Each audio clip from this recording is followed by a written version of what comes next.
On day 1, I spawned into the freezing cold Alps as Supersonic! Whoa, look at me! I'm super fast and solid gold! This is one thing cooler than being Sonic, even if I only have 10 hearts! I was so distracted by my own cool shiny skin that I didn't even notice a massive obsidian golem stomping towards me through the snow! How? Who goes there? You should have asked, who's Zo's there? Because I'm Zozo. It's nice to meet you. This is no time to joke. Golems everywhere are under threat right now, and if I believe you might be involved with a threat against us, I'll need to take you in for questioning. Sure, you can take me in for questioning, but you'll need to catch me first. I turned and ran off unbelievably fast, zipping across the Alps way faster than the obsidian golem could ever follow me. It felt like I was going to escape until I ran up into another obsidian golem standing right in front of me. What? How did you get here so fast? I didn't. I'm another guy, you dingus. Now come with me before I smash you with my big golem fist. Guess I can't argue with that. And with that, he led me away. On day 2, the huge obsidian golem led me back to a fortified base hidden deep in the Alps. I was led into a cell, and the obsidian golem locked the door behind me. You better stay well behaved, Zozo. We don't want to hurt you if we don't have to. But if you make trouble for us, I'll make even bigger trouble for you. Okay, I get it. You're a big scary golem. I won't mess with you. Thank you for getting it. I didn't want to labor the point. The golem left, and left me in an obviously not ideal situation. Darn, I really need to figure out how to get out of here, and figure out what's going on in the overworld. Clearly something isn't right. You're not the only one who feels that way, mate. I turned and saw a drop bear sitting in the cell with me. Somehow, I hadn't even noticed him in here. G'day, I'm Dave. Dave the drop bear. I was on vacation from down under, sightseeing in the Alps, and these big nasty golem blokes wrapped me on the knuckles and dragged me in here. You too, huh? I'm Zozo. It's nice to meet you, Dave. We need to figure out a way out of this place. Well, I've tried myself, mate. If it was easy, I would have done it already. Okay, let me think. I don't have any tools, but I do have super speed. Maybe if I run at the wall with enough speed, I can break a hole into it. Couldn't hurt to try, mate.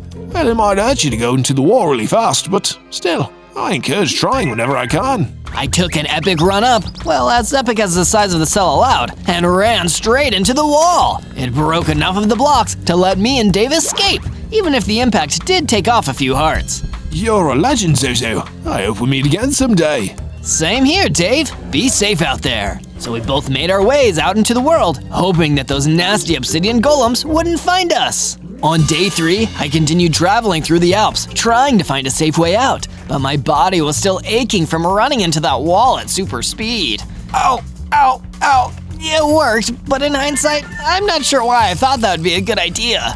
But I wasn't just hurting, I was also hungry, and I needed to find some food soon, or I wouldn't even have the strength to run. What I'd do for a chili dog right now. But I didn't find a chili dog. Instead, I found some apples laying around and ate as many as I could to replenish my hunger bar. That's more like it. At least I won't starve and freeze up on this mountain. My relief was short-lived because a huge figure came rolling out of the snow towards me, even bigger and stronger than the obsidian golems. Oh no, I'm totally gonna be destroyed. I'm having terrible luck this week.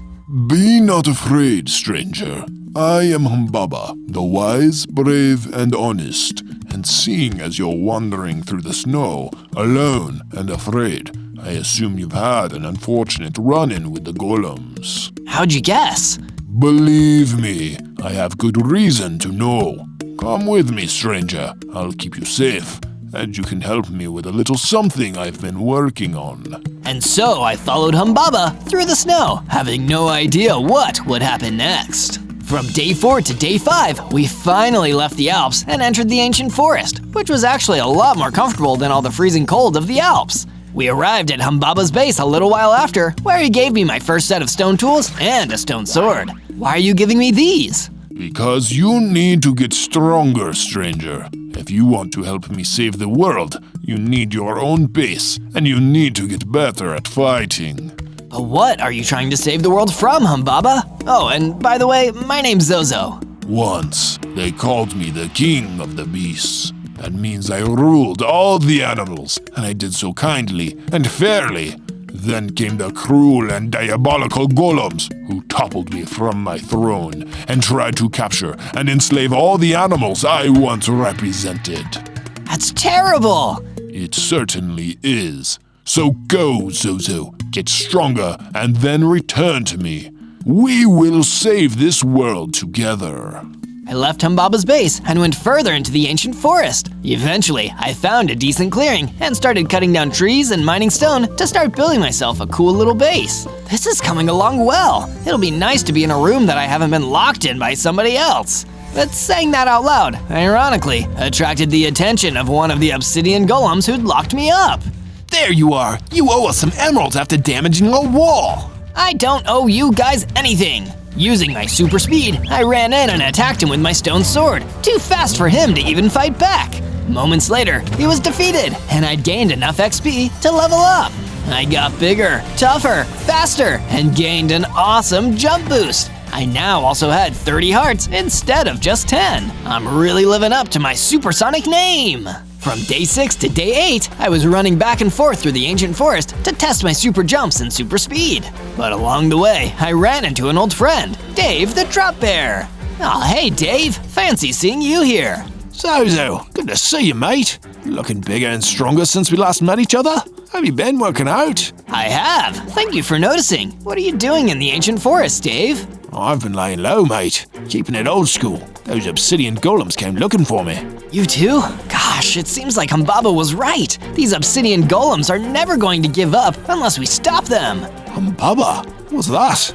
Oh, just a friend of mine. One I should probably go and see. I returned to Humbaba, eager to take on my first mission and stop these awful golems from taking over our lives. I'm glad you've come to realize how important our mission is, Zozo. But it's much bigger than just obsidian golems. It's all of them. Your first mission will be a trial by fire, literally. Go to the savannah and defeat the magma golem. If you are strong enough, victory will be yours. From day 9 to day 10, I followed Humbaba's instructions and went out to the savannah. Boy, it's so hot out here. It almost makes me regret complaining about how cold the Alps were. But that heat wasn't just the climate. It was the heat coming off of a big, hot magma golem I was creeping up on. I approached carefully, ready to use a burst of speed to take him out with a surprise attack. But instead, he turned and caught me. Are you trying to sneak up on me, you little creep? That's not a good idea. You won't like what I do to people who sneak up on me. Don't worry, nobody is ever gonna do it again after this, cause I'm gonna defeat you. Humbaba told me exactly where to find you, and here you are. You're one of Humbaba's goons? That makes all too much sense. I'm not a goon, I'm a hero. Let's go. I ran in at super speed and used my jump boost to leap over him. I pulled out my stone sword and attacked him as fast as I could. He turned and landed a few powerful hits on me, but in the end, I was victorious. Wow, I lost a lot of hearts in that battle. This isn't good. That's where I come in. I turned and saw that Dave the Drop Bear was walking towards me again. Dave, how did you find me? Pure luck. I had some commotion and ran right over. Yeah, I have a healing potion, mate. I drank the potion that Dave gave me and felt my heart's replenishing. Why are you out here anyway, Zozo? My friend Humbaba sent me out here to fight the magma golem. It was harder than I thought. He sends you on dangerous missions. That's a strange thing for a friend to do. We've got an important goal, Dave. You wouldn't understand. Thanks for the health potion, though. I'll pay you back for this someday. And with that, I ran off at the speed of sound to tell Humbaba about my victory. From day 11 to day 12, I rushed back to the ancient forest to tell Humbaba the good news. Welcome back, Zozo. Were you successful in your mission? I sure was. It was pretty tough, but I managed to defeat the magma golem just like you asked. Excellent. But our work is far from over. If we are going to truly win the battle against the golems, you must become stronger. Get yourself some iron armor and weapons, then return to the savannah to seek out the remaining golems there. We must eradicate them from the land. Oh, that sounds kind of intense. Don't you trust me? Well, I have no reason not to, so I guess I'll get going. I journeyed to a nearby cave and started looking for some iron ore. After a little while, I managed to find some. Time to make some new gear with this. I used the iron to fashion some iron armor, an iron sword, and an iron pickaxe. As I was getting ready to leave the cave, the obsidian golem appeared. He looked pretty mad. There you are, Humbaba's evil henchman. Why do you guys keep saying stuff like that? I'm a good guy. Good guys don't run around attacking innocent golems. He attacked me, but I fought back, and before too long, I had managed to defeat him. From day 13 to day 15, I took my new gear and traveled back to the savannah. There has to be some golems around here somewhere. As I was exploring, I spotted a raccoon cowering behind a tree. Excuse me, have you seen any golems making trouble around here? Eek! Please don't hurt me! What? I'm not gonna hurt you. And you were here earlier, fighting the magma golem! So that I can help free the animals, like you. I'm trying to help. Help? I didn't need your help! That magma golem was my friend! He just threw me a birthday party last week! You're ruining everything! You and your horrible boss! I decided to leave the raccoon alone before I made matters worse. Something feels wrong. I'd better go back to Humbaba and talk to him about this. From day 16 to day 19, I returned to the ancient forest to ask Humbaba what the heck was going on. I'm probably just misunderstanding, or maybe that raccoon had me mixed up with someone else. When I got there, Humbaba looked really busy, but I decided to talk to him anyway. Hey, so when I got to the savannah, there was this raccoon and… I don't have time for this. I have important matters to attend to. Come back when you've done what I asked. Jeez, he's in a bad mood. I decided to go back to my base so I could take a moment to think. When I got there, Dave the Drop Bear was waiting for me. Zozo, it's a mess, mate. That Humbaba friend of yours is attacking a bunch of animals and golems in the savannah. It's chaos. What? That doesn't sound like him. I'll go check it out. I rushed there as fast as I could, and sure enough, Humbaba was stomping around and attacking everyone in sight. What are you doing? Don't tell me you've lost your nerve now. I'm just doing what needs to be done, reclaiming my rightful place on the throne as king of the beasts. Wait a second, you're not trying to help anyone. You just want to be in charge again. Took you long enough to figure it out. You tricked me! I couldn't stand there and watch anymore. I ran at him with my sword drawn and attacked, but he was too strong. He knocked me down with only one hit. I tried to get back up, but he hit me again, and everything went dark. From day 20 to day 22, I finally woke up, still in the savannah. I couldn't see Humbaba anywhere. Must have knocked me out and finished what he started. This place is a disaster. I can't believe he misled me like that. I feel like such a fool. I'm so sorry, everyone. If you need a place to stay while your homes are rebuilt, you can go to my base. After I gave them the invitation, I traveled back to my base to make some much-needed improvements. We don't have enough room for guests right now. I'll need to expand. I built an additional room, and I was going to add more, but only Dave the Drop Bear showed up. Sure, it's okay for me to stay here. Definitely. Welcome home. Thanks, mate. For what it's worth, I don't think you're bad. You were doing what you thought was right. Now you know better. It's never too late to turn things around and fight for the good guys. From day 23 to day 26, I decided to go back to where I started before Humbaba filled my head with lies, the Alps. When I got there, I saw a vicious hellhound chasing after a poor, defenseless roadrunner. Now's my chance to do something good and actually start helping people who need it. Hold on, I'll save you. Meep, hurry! I can't run this fast forever! I sprang into action, running as fast as I could, and jumped in front of the hellhound, blocking its path. With my iron sword, I managed to hold back the beast and rescue the roadrunner from its jaws. But it wasn't defeated yet. The roadrunner ran off down the road, leaving me to finish my battle with the hellhound. I was worried I wouldn't make it, but I finally managed to defeat it. As I stood there, catching my breath, I felt my hearts increase to 50, and I gained the ability to climb walls. From day 27 to day 31, I found some lost sheep wandering around the Alps. They didn't have anywhere to stay, so I invited them to come live at my base. I quickly traveled back to my base to build a pen for the sheep. There, perfect for some sheep to sleep. Haha, sleep sheep, that rhymes. Sure does, mate. Hey, if you're done improvising poetry about farm animals, wanna come see what I built? Sure. I followed Dave into the base, and he showed me a new room that wasn't there before. Yeah, it's a storage room. We can keep all sorts of things in here. Armor, swords, boomerangs, you name it. That's great. Thank you so much. Meanwhile, back in the ancient forest, Humbaba had found a new henchman, someone terrifying and powerful, a slave and warder, ready to follow his every order. Zozo's foolishness might have delayed my plans a little, but with your help, we can still erase all golems from this land and make me king again. Yes, my liege. All shall bow before you or perish. From day 32 to day 35, I returned to the Alps and made my way to the golem base where I was held prisoner before. I had to make things right with the golems and show them that I was on their side. The obsidian golem there wasn't very happy to see me. You dare show your face here again? After all you've done, I should have you locked up and throw away the key. Wait, don't! He ran at me and attacked me, but I dodged. I'm not here to fight. I want to say I'm sorry. I was tricked by Humbaba. I thought you guys were the danger, but I know better now. I want to help. If you truly wish to help, then there is someone you should meet. Follow me. He led me to a wise ancient gold golem. Hello, my son. I'm your son? There's not much family resemblance. It's just an expression, but I should warn you, if you wish to aid us in the battle against Humbaba, you are in for a difficult fight. Once, he was the king of the beasts, but he took that title by force, by terrifying and imprisoning all animals that opposed him. The golems freed the animals, and he swore revenge.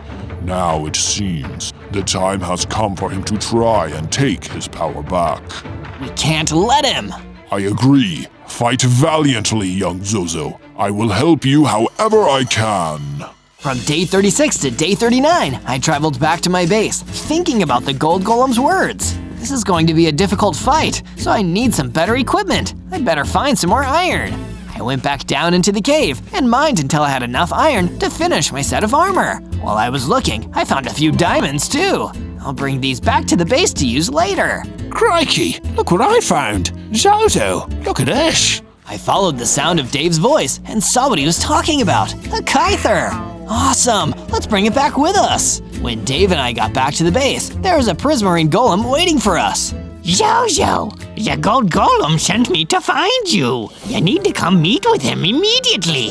It's a matter of life and death. Then I guess I gotta go fast. From day 40 to day 43, I returned to the Alps to find what the gold golem so urgently wanted to tell me. Zozo, thank you for getting here so quickly. I have important information for you about Humbaba's grand scheme. You see... But before he could finish his sentence, we were both interrupted by a huge crashing sound. I turned and saw a slave and warder attacking the golem base. I am here for the head of the traitorous Zozo. You can't have my head. I need it for thinking of stuff. Face me and fight, little coward. I'm not a coward, but I know an unfair fight when I see one. No thanks. I ran away from the slave and warder, and in the process, ran into the gold golem again. Run, Zozo, protect yourself. We can handle ourselves here. The golems are used to doing battle with Humbaba's many goons. You don't have to tell me twice. Then I won't. You know what to do. I ran out of there as fast as I could, as the slave and warder continued trying to tear the base apart. From day 44 to day 49, I was laying low at my base, still shaken from seeing the relentless attack of the slave and warder. It's lucky that I'm the fastest thing alive, or I don't know how I would have escaped that monster. I need to be more careful. Soon after that, I got a personal visit from the gold golem, and for once, he had some good news for me. Zozo, my son, lend me your ear. Gold golem, I'm so glad you're okay, and that your obsidian golems managed to repel the attack.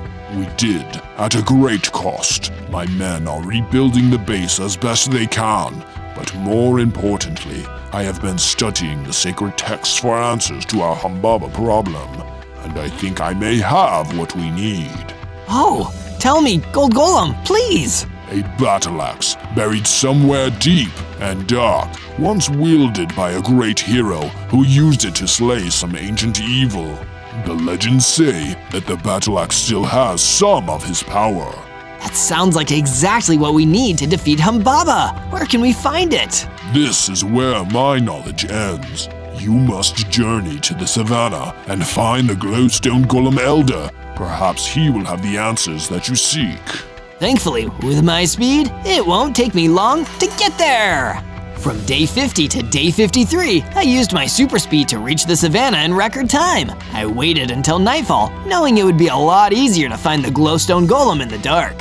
When the darkness crept in, I started my search, running end to end in the savannah until I saw a distinctive glow in the middle of a clearing.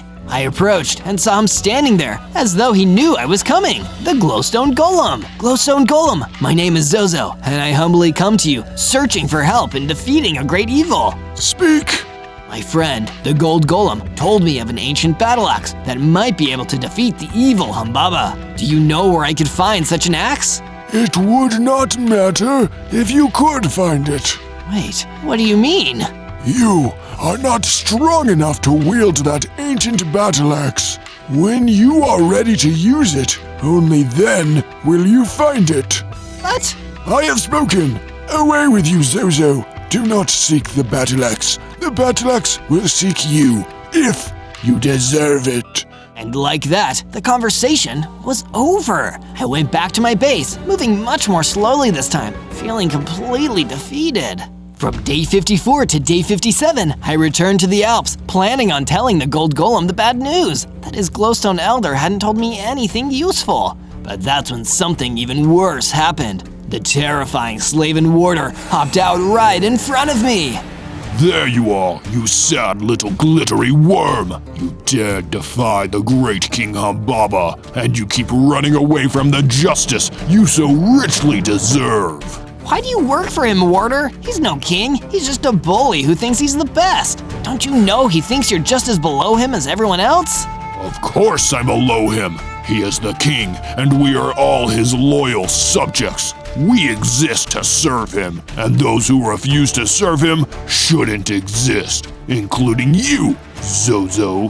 The Slaven warder immediately lunged at me, and one attack from him took off a scary number of hearts. There was no way I could fight him off like this. I just needed to run away as fast as I could, which thankfully, as supersonic, was really, really fast. Meanwhile, at Humbaba's base, his evil plot was marching ever further. So, Zozo is seeking out the battle axe. Excellent. He'll do all the hard work, and then I'll take it from him. I'm so good at this. From day 58 to day 62, I came back to my base, still feeling jittery from my encounter with the Slaven warder. I need to get stronger weapons and armor. If I don't, I could be toast if I get ambushed by Humbaba or his Slaven warder. But at least, when I arrived at my base again, Dave the Drop Bear had some cool news for me. Zozo, me old cobber, I've been working on a bit of a construction project while you were gone. For starters, I made a furnace for all your smelting needs, but I've also been working on putting together a bunker in case everything goes sideways. This is awesome, Dave. Is there anything I can do to help? Well, I've been running low on stone. You could go and get me some. That'd be a huge help, mate. Happy to have something to take my mind off of the threats at hand, I went to a nearby cave to mine Dave some extra stone. But while I was down there, I also got lucky and found some diamonds. Finally, my luck is starting to change. I went back to the base and gave Dave a bunch of stone blocks, and then visited the furnace to forge some new items with my diamonds. A diamond helmet, a diamond sword, and a diamond pickaxe. Let's see that Slaven warder try to mess with me now. From day 63 to day 66, I met with the gold golem at my base again. He'd managed to make a good break in the case. After studying further texts, I found a potential answer to our troubles, Zozo. Interpreting all the clues, I believe that the battle axe may be in the Brimstone Caverns, where it is guarded by a terrible beast. That's at least 50% good news. Do you have any idea how I can enter the Brimstone Caverns? I've heard tell of a secret door somewhere in the ancient forest that leads directly to the Brimstone Caverns without a nether portal. Let us go and find it. There is no time to waste. Gold Golem and I ran out into the ancient forest, searching for the legendary door, and eventually we did find it. There was only one problem. It was locked. Is there any way you can open it with magic, Gold Golem? I'm afraid only a special key can open a door like that, Zozo. Oh, figures. From day 67 to day 70, with the key still out of reach, I decided I'd build some extra strength by helping the Gold Golem with a favor up in the Alps. A powerful Tartarus has been rampaging through the Alps. I don't believe it works with Humbaba or any of his men, but his threat needs to be neutralized one way or another. He's too distracting to our mission. I'll see what I can do. It'll be nice to feel like I've done something useful for once. Using my supersonic super speed, I blasted my way through the Alps until I came upon the Tartarus. It was as big and scary as I expected, but I pulled out my diamond sword and jumped into the fight. It wasn't easy, but eventually I fought the monster to a standstill, but I didn't destroy it. Instead, I spoke to it. You are a valiant fighter, stranger. I admire your strength and grit. What would you ask of me?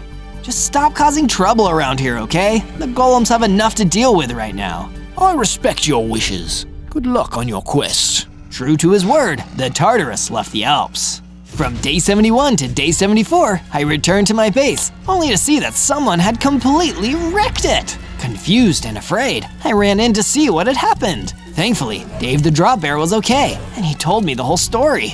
It was terrible, Zozo. That nasty blighter, the Slavin Warder, showed up and attacked the base. He was looking for you, and he was turning everything upside down trying to find you. And when he didn't, he just stole that Carther I found for you a few weeks ago. I'm sick of that heinous henchman. No more being cowardly. I'm going to hunt that creep down and fight him on his own territory. That sounds like a plan, Zozo. That nasty Slavin Warder has had it too good for too long. As I prepared the plan for my counterattack, Humbaba, back at his base, was refining a plan of his own. We have the door. My minion has the key. When Zozo takes it and clears the path for me, the battle axe will be mine. From day 75 to day 78, Dave the Drop Bear had fully repaired the base and added a perimeter wall in case someone came to attack the base again. We still left a door in the front for visitors, such as the Gold Golem, who came over to give me a gift before I led my assault on the Slavin Warder. I have a gift for you, Zozo. A firework crossbow. It's a powerful ranged weapon that may give you the advantage you need. Wow, Gold Golem, this is awesome! Thank you! We have a lot riding on this quest, Zozo. I have reason to believe that the Slavin Warder may hold the key to opening the door in the ancient forest. If you can defeat the Warder, you can defeat Humbaba once and for all. Finally understanding the true importance of my mission, I took the firework crossbow and left to battle the Slavin Warder outside of Humbaba's base. From day 79 to day 84, I arrived outside Humbaba's base, ready to face the Slavin Warder. He was waiting outside, like he knew that I was coming. I will destroy you now, Zozo, to show my loyalty to my beloved king! That might be the saddest thing I've ever heard, dude. I fired my firework crossbow at him, stunning him before running in with my super speed and delivering a volley of attacks with my diamond sword. I never gave up, just striking him again and again. Once my assault was over, the Slavin Warder was destroyed, and I had enough XP to level up again. I reached full power and full speed with 100 hearts and a whirlwind attack. The Slavin Warder also dropped both my Kythar and a key to the door in the ancient forest. Huh, that's convenient. Still, I can't look a Slavin Warder in the mouth. Time to go and get that battle axe. And so, I set off back towards my base, having no idea that I was playing right into Humbaba's hands. From day 85 to day 89, before heading to the door in the ancient forest, I arrived at my base to give Dave the Drop Bear the good news. So you found the key after all. Good on you, mate. Since we're sharing good news, I'm pretty much done with the defense bunker. If you want, you can add the final block. I'd be honored to, Dave. I added the last block, finishing the bunker for good, and then I ran over to the ancient forest door. It's now or never. Time to get this battle axe. I unlocked the door and went inside. The brimstone caverns were dark and frightening, and I remembered what the Gold Golem had told me about the frightening monster guarding the battle axe. And then I ran into the monster, a huge, scary Cerberus. Good doggy? I unleashed a whirlwind attack on the Cerberus and then pulled out my Kyther. The Cerberus was one of the toughest and most vicious enemies I'd faced, but in the end, I defeated it. The battle axe was mine. From day 90 to day 94, I was ready to leave the Brimstone Caverns with my battle axe and defeat Humbaba and his evil minions once and for all. I expected I'd need to go all the way to his base to fight him, but no. He was waiting for me in the Brimstone Caverns, staring into my soul. Thank you for collecting my battle axe for me, Zozo. I would have done it myself, but being the king of beasts is busy work. Me and the other animals will never accept you as our king. You have no authority. Oh, believe me, Zozo. With that axe, I have all the authority I need. No golem nor beast will be able to stand against me. Because I'm feeling generous, I'll give you one more chance. Since the slave in water is gone, I need a new second in command. It could be you. It'll never be me. Ever! Fine, then perish. And just like that, the ground exploded beneath me, and I fell down into a chasm in the floor. I was knocked out, and when I woke up, I realized that the battle axe was gone from my inventory. Oh no, Humbaba must have taken it. From day 95 to day 97, I used my wall climbing ability to get out of the pit that Humbaba had trapped me in. With the battle axe, I had no way of knowing what terrible things he could be getting up to now. I left the Brimstone Caverns at light speed, needing to get to the Alps and warn the gold golem that Humbaba was probably going to come straight for them. And I was right, but I was too late to do anything about it. The golem's fortress was in ruins, and the only survivor, the gold golem, was barely clinging on to life. I ran in and tried to help him, but it was too late. Zozo, you're alive, so that monster lied. That's a small solace at least. I'm so sorry that I wasn't here in time to save you, Gold Golem. You did so much for me, and I let you down. Don't worry about me, Zozo. You need to go back to your base. That's where he'll be heading next.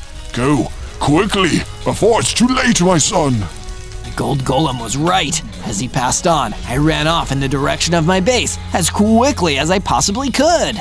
On day 98, I returned to my base, only to find that more terrible things had unfolded. The whole place was in ruins, and Dave the Drop Bear was hiding behind a piece of mostly destroyed wall, trying to remain hidden.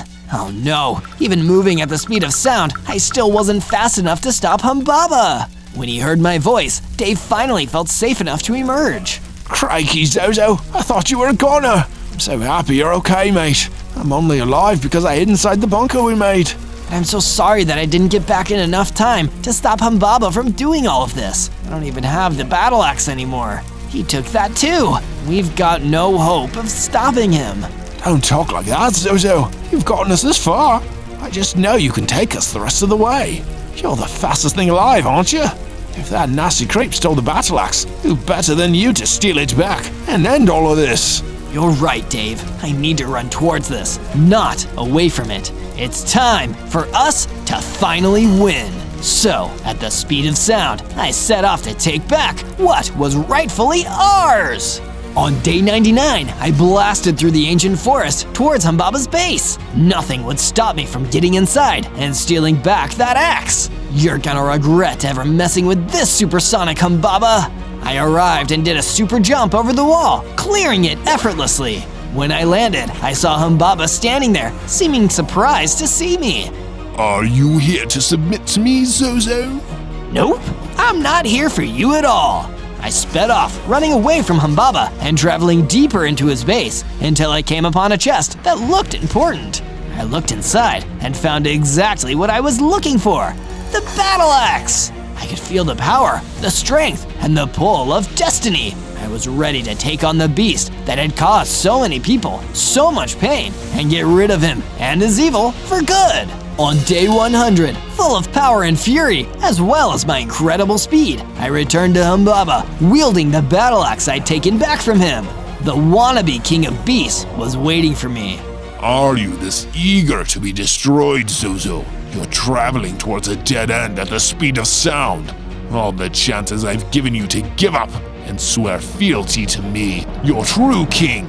The only thing you're the king of is being an arrogant windbag. I'm sick of hearing you brag and posture about how cool you are when all you do is destroy things. You're not a ruler, you're a monster. If I'm a monster, Zozo, come and slay me if you think you are strong enough.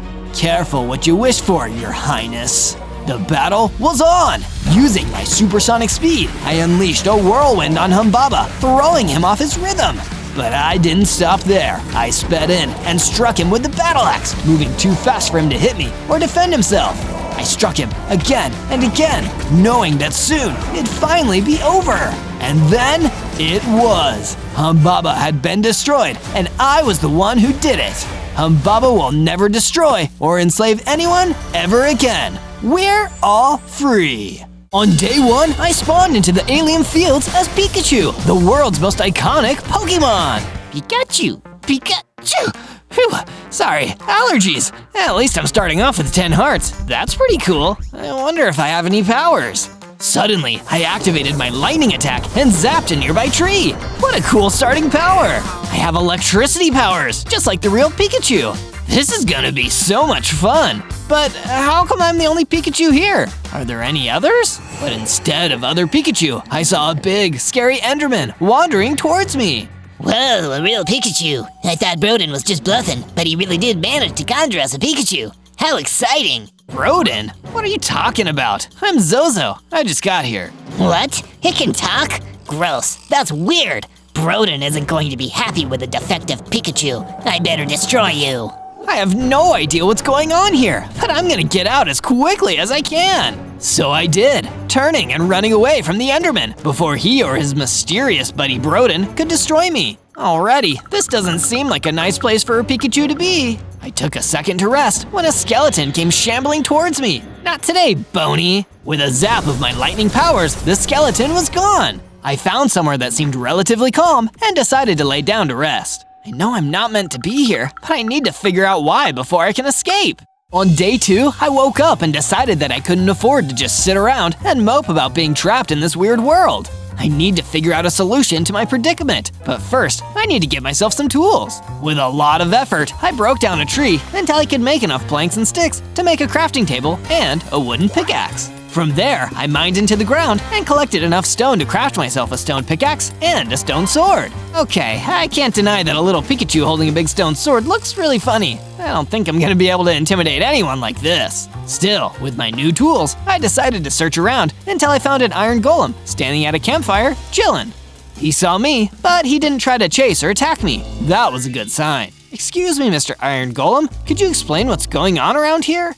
Sure, but first, answer this question for me. Am I dreaming right now? I don't think so.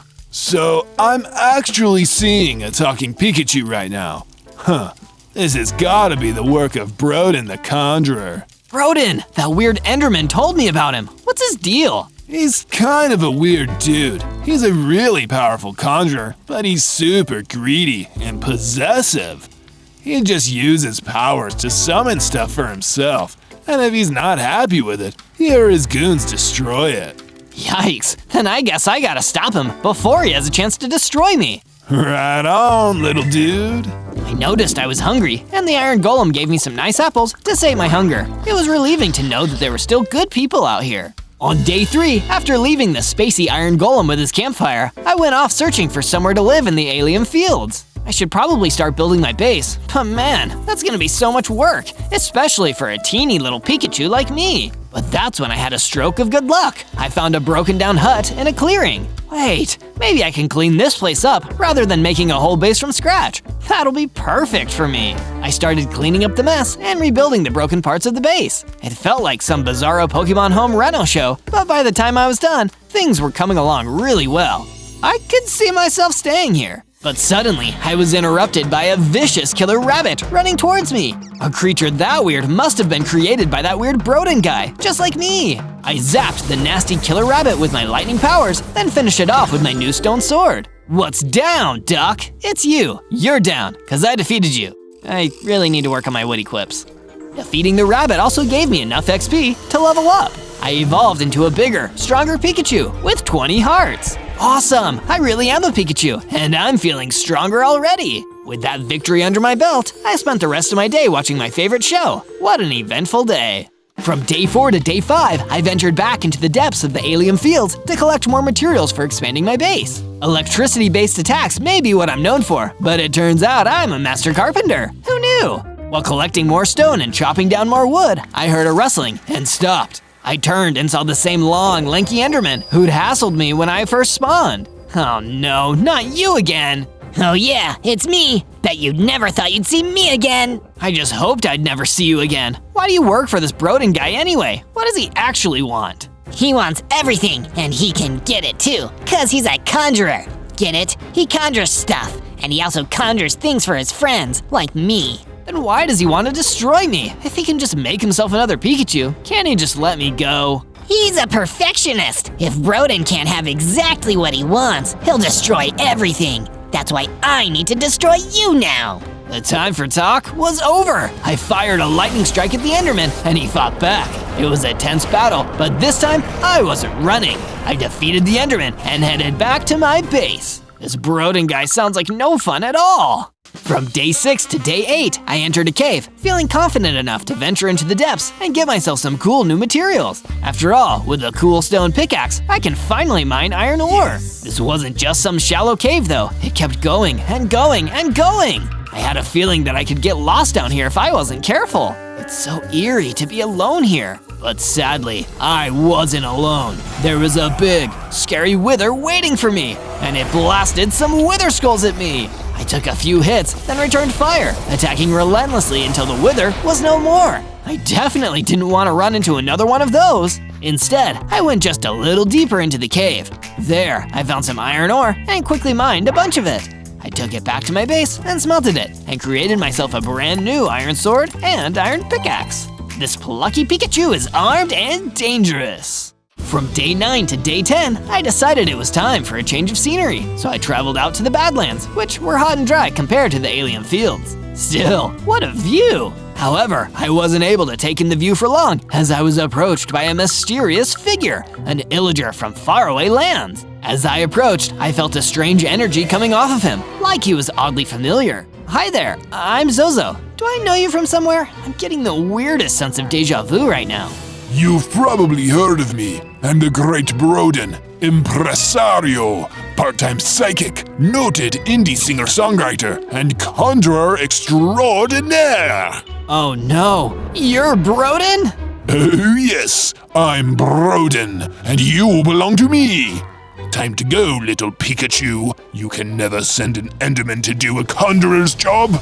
I tried to zap him with my lightning, but it didn't seem to affect him. And with one hit from him, I was already on the ropes. All I could do was run off into the Badlands as fast as I could, until I didn't see Broden the Conjurer anywhere behind me. It was the most stressful day yet. I'm gonna need to become a lot stronger before I'm ready to fight this guy. After a day of aimless wandering, I ended up running into another weird creature, an iron chicken, and we seem to have something in common. Broden the Conjurer created me too. He thought the idea of an iron chicken was funny, but then after a week, he got bored of me and tried to destroy me. I was lucky to escape with my life. This guy is a monster. Say, wanna come back to my base with me? Us weird conjured creatures ought to stick together if we wanna survive. And as we get stronger, we can work towards defeating him together. Sounds good to me, Zozo. Let's go. From day 11 to day 12, I returned to my base with the Iron Chicken. He needed somewhere to stay, so I took the time to build him a new room. Thankfully, with him being a little Iron Chicken, it didn't need to be a very big room. When I was finished, he was eager to get some shut-eye in there. Thanks, Zozo. This is so much nicer than just wandering around the Badlands. But while the Iron Chicken slept, I realized I still had a major headache from where Broden the Conjurer hit me. I'm too small for regular armor, but I should probably at least create a helmet to protect my head. I ventured back into the same mining cave from before and descended in. It was just as dark and scary as before, but thankfully this time, there was no wither to bother me. I mined some iron ore to take back to my base and smelt, but on the way back, I was attacked by an angry Pigarus. None of my attacks were powerful enough to hurt him, so I was forced to retreat further back into the cave. I needed a way to defeat him, but I was scared of getting too close and being defeated myself. That's when I found just what I needed, laying around in the cave. A bow and some arrows? Perfect! I went back and used the bow to defeat the Pigarus at a safe distance before running back out of the cave with my hard-earned iron ore. I returned to my base and smelted the iron and used it to craft an iron helmet. This should come in handy the next time I take a knock to the noggin. From day 13 to day 15, I spoke more to the Iron Chicken about his experiences with Broden the Conjurer. Knowledge is power, and the more I knew about him, the more chance I'd have of finding a weakness. So, Iron Chicken, what was it like when he spawned you?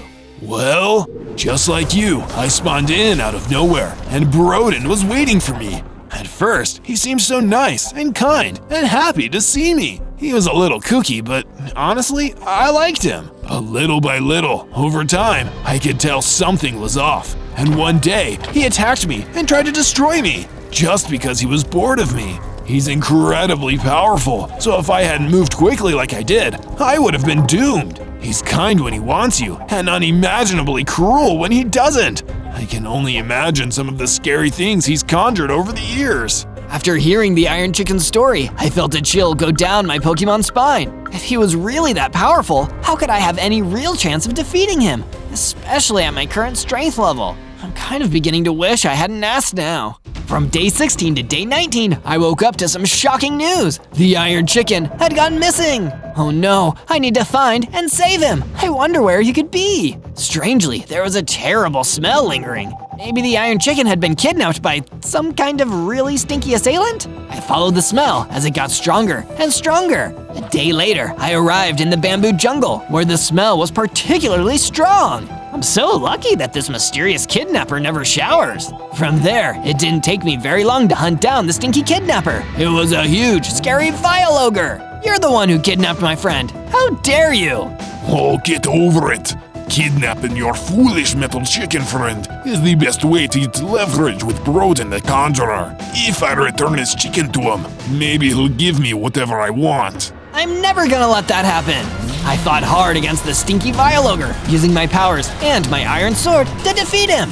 Soon enough, only I remained. This gave me enough XP to level up and evolve again, getting bigger, tougher, going up to 30 hearts. Every day, I'd get a little bigger and tougher. Then, the Iron Chicken ran out from behind the bamboo. Zozo, that was amazing. I was watching you from behind the bamboo.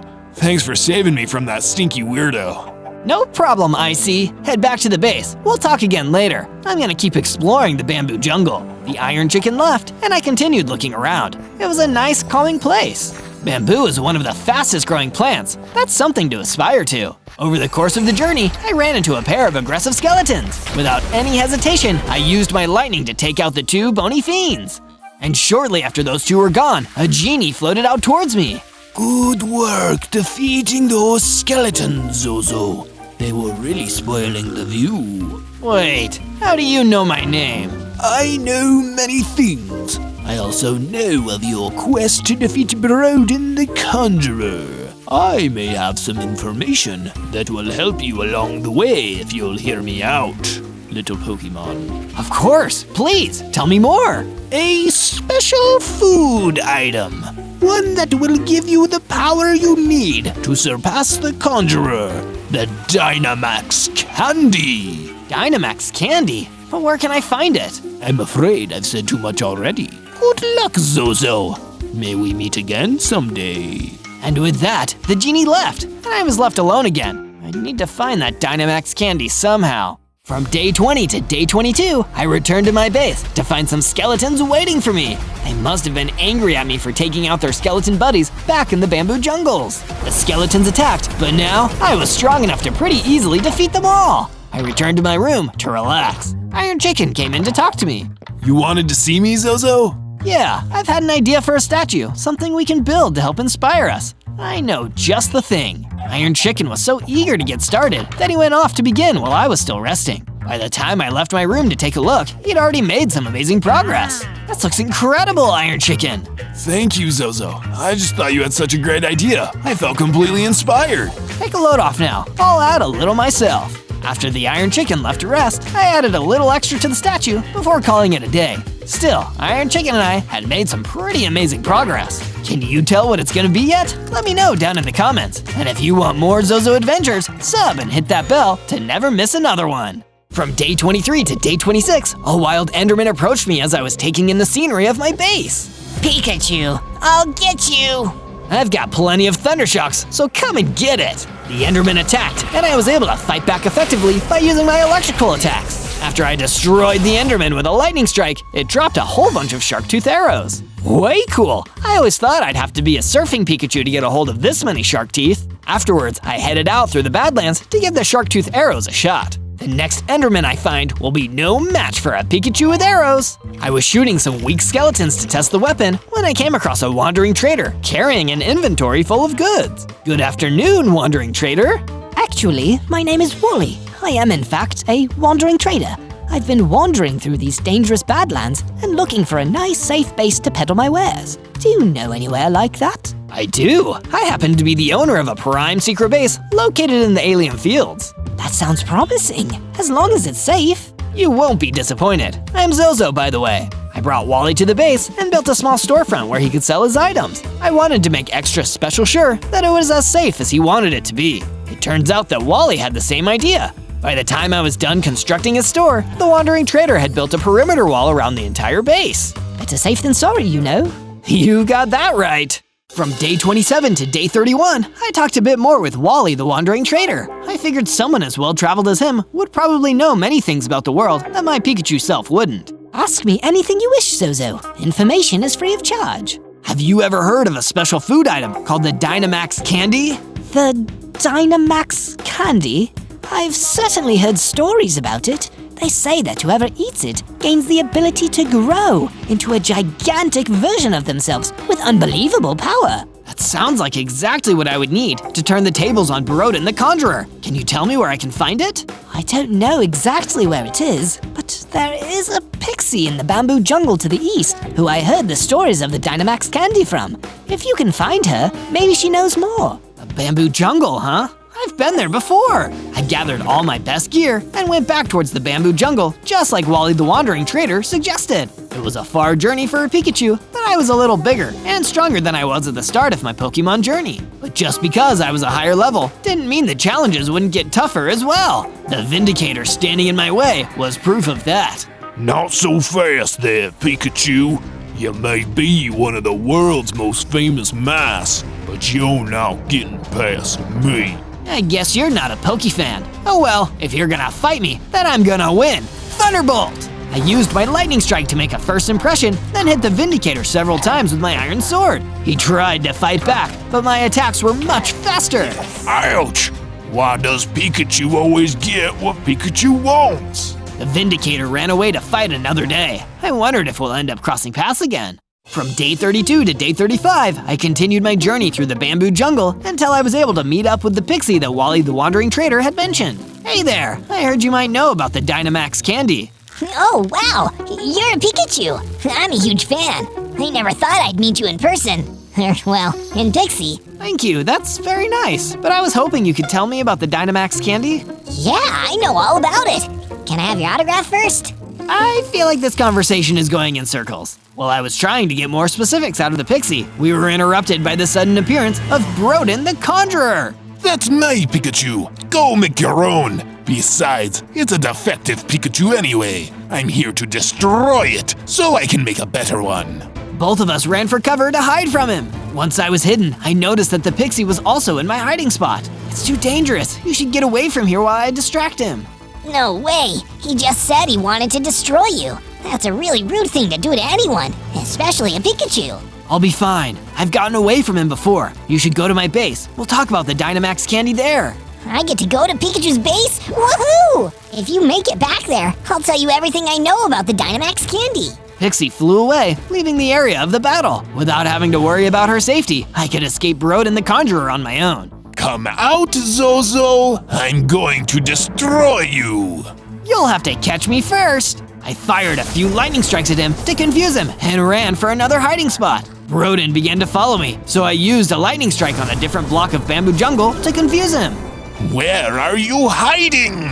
Once he didn't know about my hiding spot, I used my Pikachu speed to flee from battle. From day 36 to day 39, I was back at my base, building a small nest for my new pixie friend to live. Thanks for letting me stay at your base. As promised, I'll tell you everything about the Dynamax candy. I've been looking forward to hearing you say that. The Dynamax candy has been hidden for a very long time because its power could be devastating in the wrong hands. But the old spellcaster who hid it away wrote down its true location in his book of secrets. That way, if it ever needed to be used to defeat a great evil, there would be a way to retrieve it. That's exactly what I need it for. Where did this old spellcaster used to live? In the Blue Giant Taiga. His book of secrets should still be there. But be warned, no one who has gone to the Blue Giant Taiga has ever returned. I'm not just anyone. I'm a Pikachu. It should be no problem for me. By the way, I saw you were working on a statue, and I made some additions to it. I went and looked at the statue to see what they had added and was very impressed by what I saw. That's some excellent building there, Pixie. I wanted to do what I could to make this the best Pikachu base ever. From day 40 to day 43, I went to visit the storefront of Wally the Wandering Trader that I built into my base. What's happening, Wally? Zozo, good to see you. I've actually heard of an intriguing rumor about a nearby cave. It is said to contain a small fortune in diamonds. Whoa, diamonds! Having some of those would go a long way towards better gear. I better go check this out. Yes, but be careful. It is said that a Hydra has made its lair in the cave and is eating everyone who tries to take the diamonds. I went to the cave that Wally the Wandering Trader had mentioned, and just like he said, there were plenty of diamonds ripe for mining. Didn't he also say there was a... I heard the many heads of a Hydra roar as the monster showed itself. A Hydra! That's what Wally warned me about. At first, I tried using my sword, but then I remembered that Hydras can easily regenerate their heads. So I dodged back and tried my lightning strike.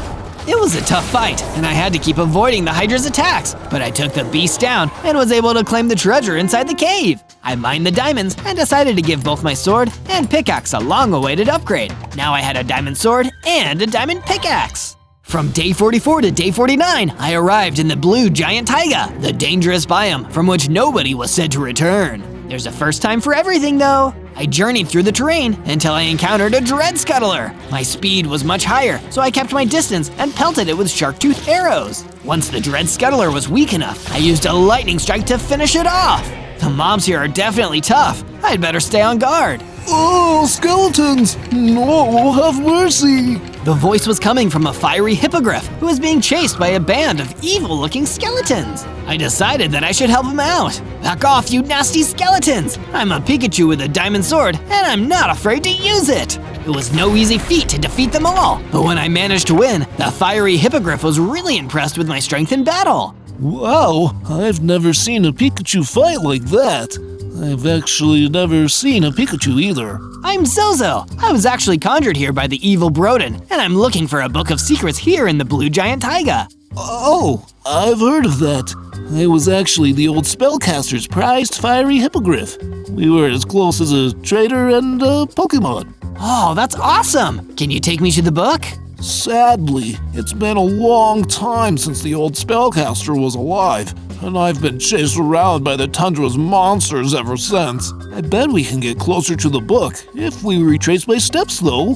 From day 50 to day 53, I followed the fiery hippogriff as he led me deeper into the Blue Giant Taiga in the hopes that we could find any of his old master's belongings that could lead us to the book.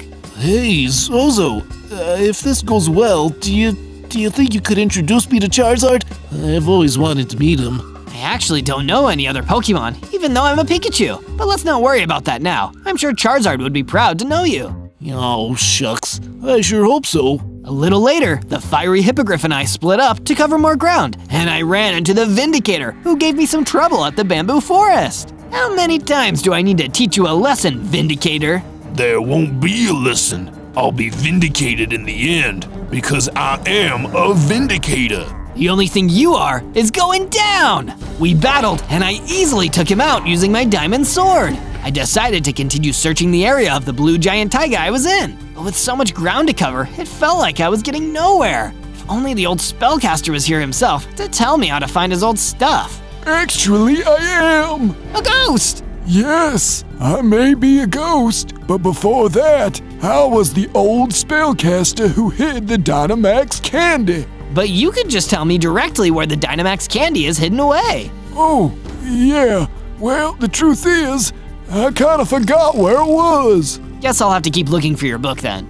I guess so. But know this, young Pikachu. Strength does not come from your size. It comes from the size of your strength.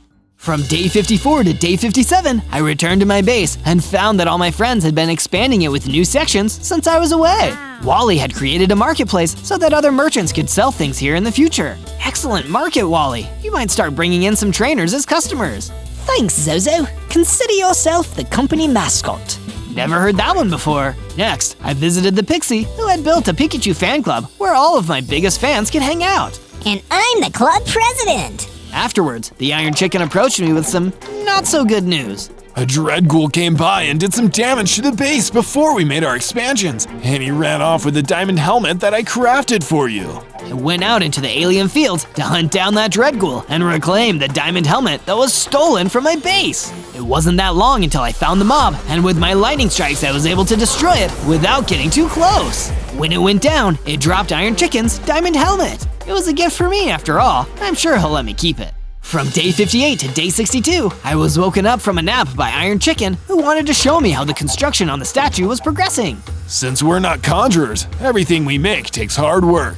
And hard work pays off. The statue is looking fantastic so far. I walked around the statue to get a closer look and noticed to my shock that an Enderman was standing right there. What are you doing here? What else? I'm here to bring down this Pikachu base for our boss, Broden the Conjurer, and I'm gonna destroy you too.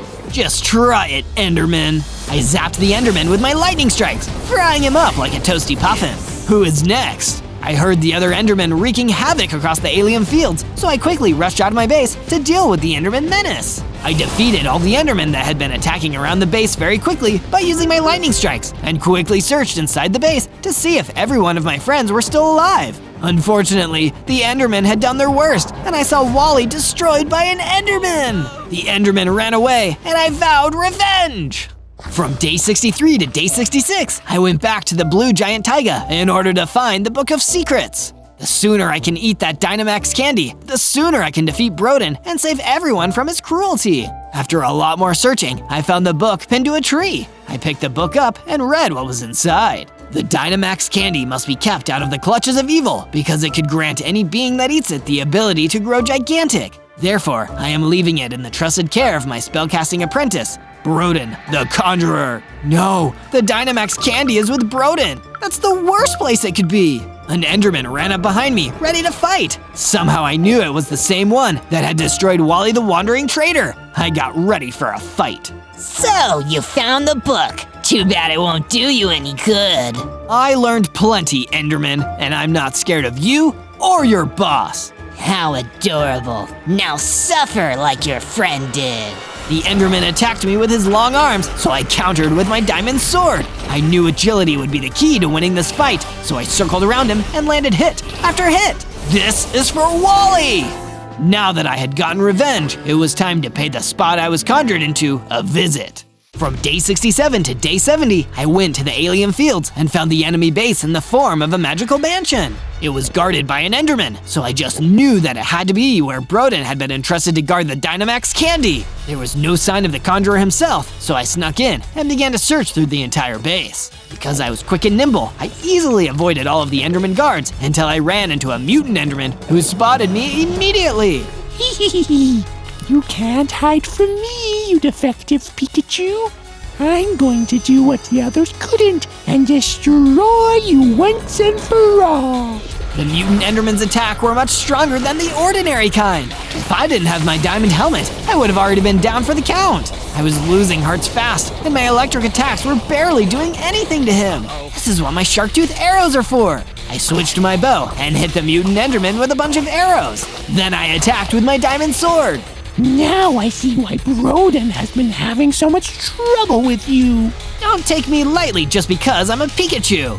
I began to use my lightning strikes again, and this time they seemed to be having an effect. I didn't let up on my sword either, and made sure this mutant Enderman felt the sting of every one of my attacks. You may have beaten me this time, but I'll end you next time. The mutant Enderman retreated. I guess just because he was bigger and more mutated than the others didn't mean he was anything to be scared of.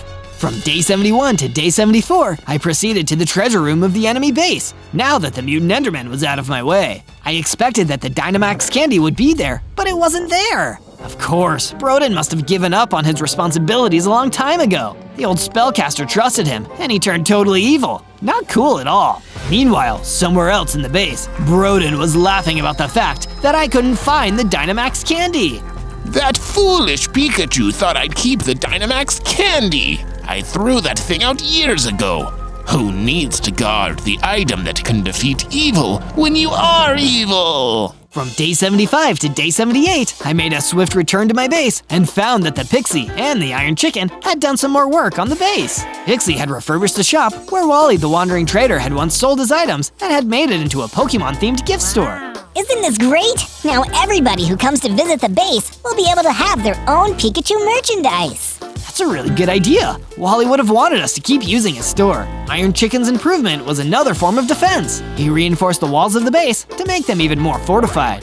No Enderman is gonna get through this, Zozo.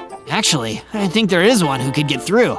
I better make sure he doesn't try anything funny. It turns out, I was right to suspect that mutant Enderman would try to break through our walls. We have unfinished business, and I intend to finish that business. Not if I finish it first. I let loose a barrage of shark-tooth arrows on the mutant Enderman, which did a lot of damage. You should have run while you had the chance. PIKACHU!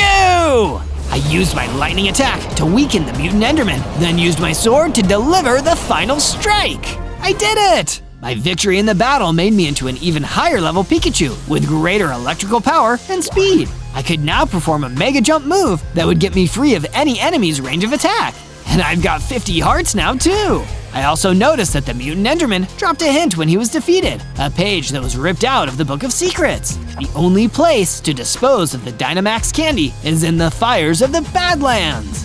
From day 79 to day 84, I went to the Badlands to follow the hint from the torn page. This place was where I first encountered Broden the Conjurer. Maybe the reason why he was here was to throw away the Dynamax candy so it could never be used against him. I didn't see anything that looked like the Dynamax candy, but I did notice a siren who was also scouting the area. Hey, are you looking for the Dynamax candy too? So, you figured me out. I heard something about Broden throwing away a powerful weapon here, and I want to grab it so I can get revenge on him. Don't tell me, you're another conjured being like me? You got that right. Broden wanted to have me to himself until he didn't. I'm sure you must know the same pain, Pikachu? I do! Maybe if we team up, we can take him down together! Sorry, but there's only one candy, and I've got a sweet tooth. The siren fired laser beams at me, and I knew that I had to fight back. I Mega jumped up and used the lightning strikes to weaken the foe before attacking with my diamond sword and winning. I didn't want to defeat you, Siren. You and I were the same. No, we're not. You're stronger. And because of that, I'm going to tell you that Broden probably took the Dynamax candy back to its rightful place. Why would he do that after he tried to destroy it? At first, I didn't know. I was just as confused as you were when I couldn't find it here. Back then, I saw how strong you were. You were the only thing Broden had conjured that might actually threaten him. So I'm sure he got the candy back in case he needs to use it on you. From day 85 to day 89, I returned to the Blue Giant Taiga and began to make my preparations to go face Broden the Conjurer at his base. I knew he'd be stronger than any of his minions, so I enlisted the help of the Fiery Hippogriff to get more information about Broden. Your former master used to train Broden in spellcasting. Is there anything you can tell me about why he might have gone evil? From what I could remember, the old spellcaster used to say that magic is for solving problems, not for making them. And I think Broden disagreed. So even though he conjured everything he wanted, he was really just making problems for himself? Pretty much. He always had second thoughts after he conjured something because nothing he made could ever be good enough. This was especially true when he made the Dynamax candy. Broden made the Dynamax candy? Yeah, I think he did. And it was the one thing he made that he couldn't destroy. But he won't use it either. So if I can eat it, I'll be able to crush him. Thanks for your help, Fiery. Good luck.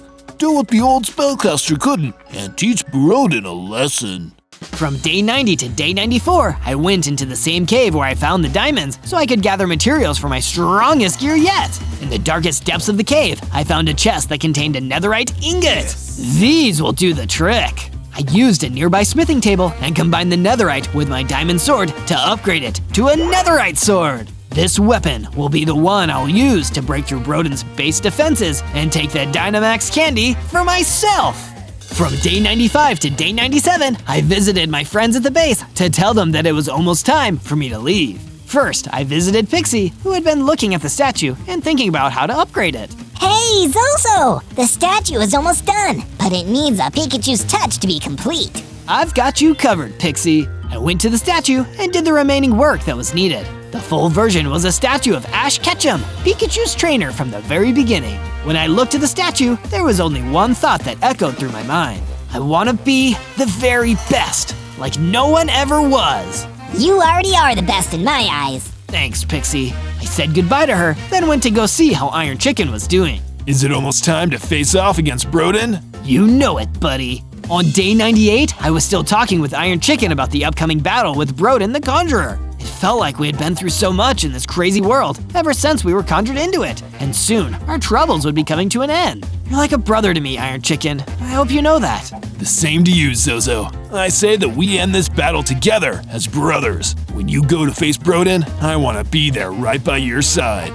Of course, you'll always be welcome on my adventures. And so will you when you watch me out there. Remember to subscribe and hit that notification bell so you can check out my other adventures. Don't forget to leave a comment about what I should do next. On day 99, Iron Chicken and I left the base and crossed the alien fields to arrive at Broden the Conjurer's magical lair. Are you ready for this, Iron Chicken? Let's do this, my brother in conjuration! I can't wait to defeat Broden once and for all. Yeah, we may have been brought into this world by a mean guy who didn't even want us, but we got to meet each other, and now we're a family. We entered the enemy compound and fought off some weak skeletons, which were effortlessly ground into bones by my netherite sword. No bones about it. Even Iron Chicken was able to take down a bunch of skeletons by himself. Zozo, I'm tough as iron, but I think you should continue on alone. All right, I'll make sure to end this, once and for all. On day 100, the last couple Endermen that Broden the Conjurer had left tried to stand in the way. Curse you, darn Pikachu! You've sent us blasting off again and again, but not this time!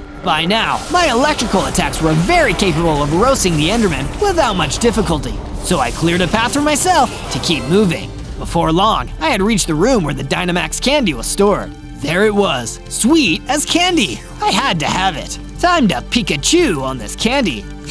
I love puns. I gobbled up the candy and grew to gigantic size. I had become my mightiest form of all, Gigantamax Pikachu. I had 80 hearts and felt like my lightning was stronger than ever. Shortly after I ate the Dynamax candy, Broden entered the room. No! What have you done? You've gained the power of the Dynamax candy! I sure have. What now, Broden? How about this? He rushed towards me and dealt a heavy blow, but I was adamant to defeat him. So I countered with lightning strikes and brought my netherite sword into the fight with a vengeance. I conjured you into this world, and I can unconjure you! No, you don't, Broden. This Pikachu is a free Pokemon. I hit him with my sword and then delivered the final strike of Max Lightning, taking him out for good. Guess it's all Pika now. On day 1, I spawned in as a baby robot. Whoa, I'm a tiny robot, but where am I? Why am I in a cage? I looked around and saw there were a couple other bigger robots nearby. They must be my parents. I decided I would go ask them what we were doing here. But before I had a chance to ask them, the door to the cage opened and a giant rat walked into the cage. All right, you junkers, time to get to work.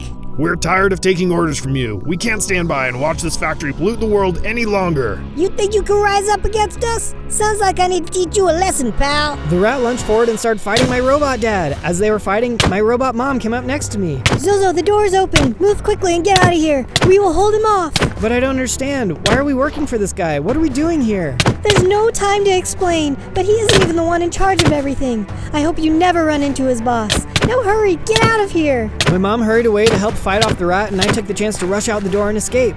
As I drove away, I turned around and saw the rat destroy my dad. Dad, no! I thought about going back, but I noticed I only had 6 hearts. If I was captured or killed, my dad's sacrifice would be in vain. As I drove away, I noticed that I had just escaped from a huge factory. There were big pillars of smoke coming out of it, which must have been causing all of the yellow haze. I better get out of here before that rat shows up, or worse, his boss. I was driving away when suddenly I started beeping, and my battery started to drain. Oh no, my battery is going to run out in 30 seconds. What's going on? In a panic, I backed up into the sunlight and saw that my battery immediately started to recharge and returned to full. Whew, that was scary. I must be a solar-powered robot. I'll have to be sure to stay in the light when I'm out and about. I soon found a good place to build a shelter for the night and quickly put up some walls. I made sure to leave the roof open so I could power back up in the morning.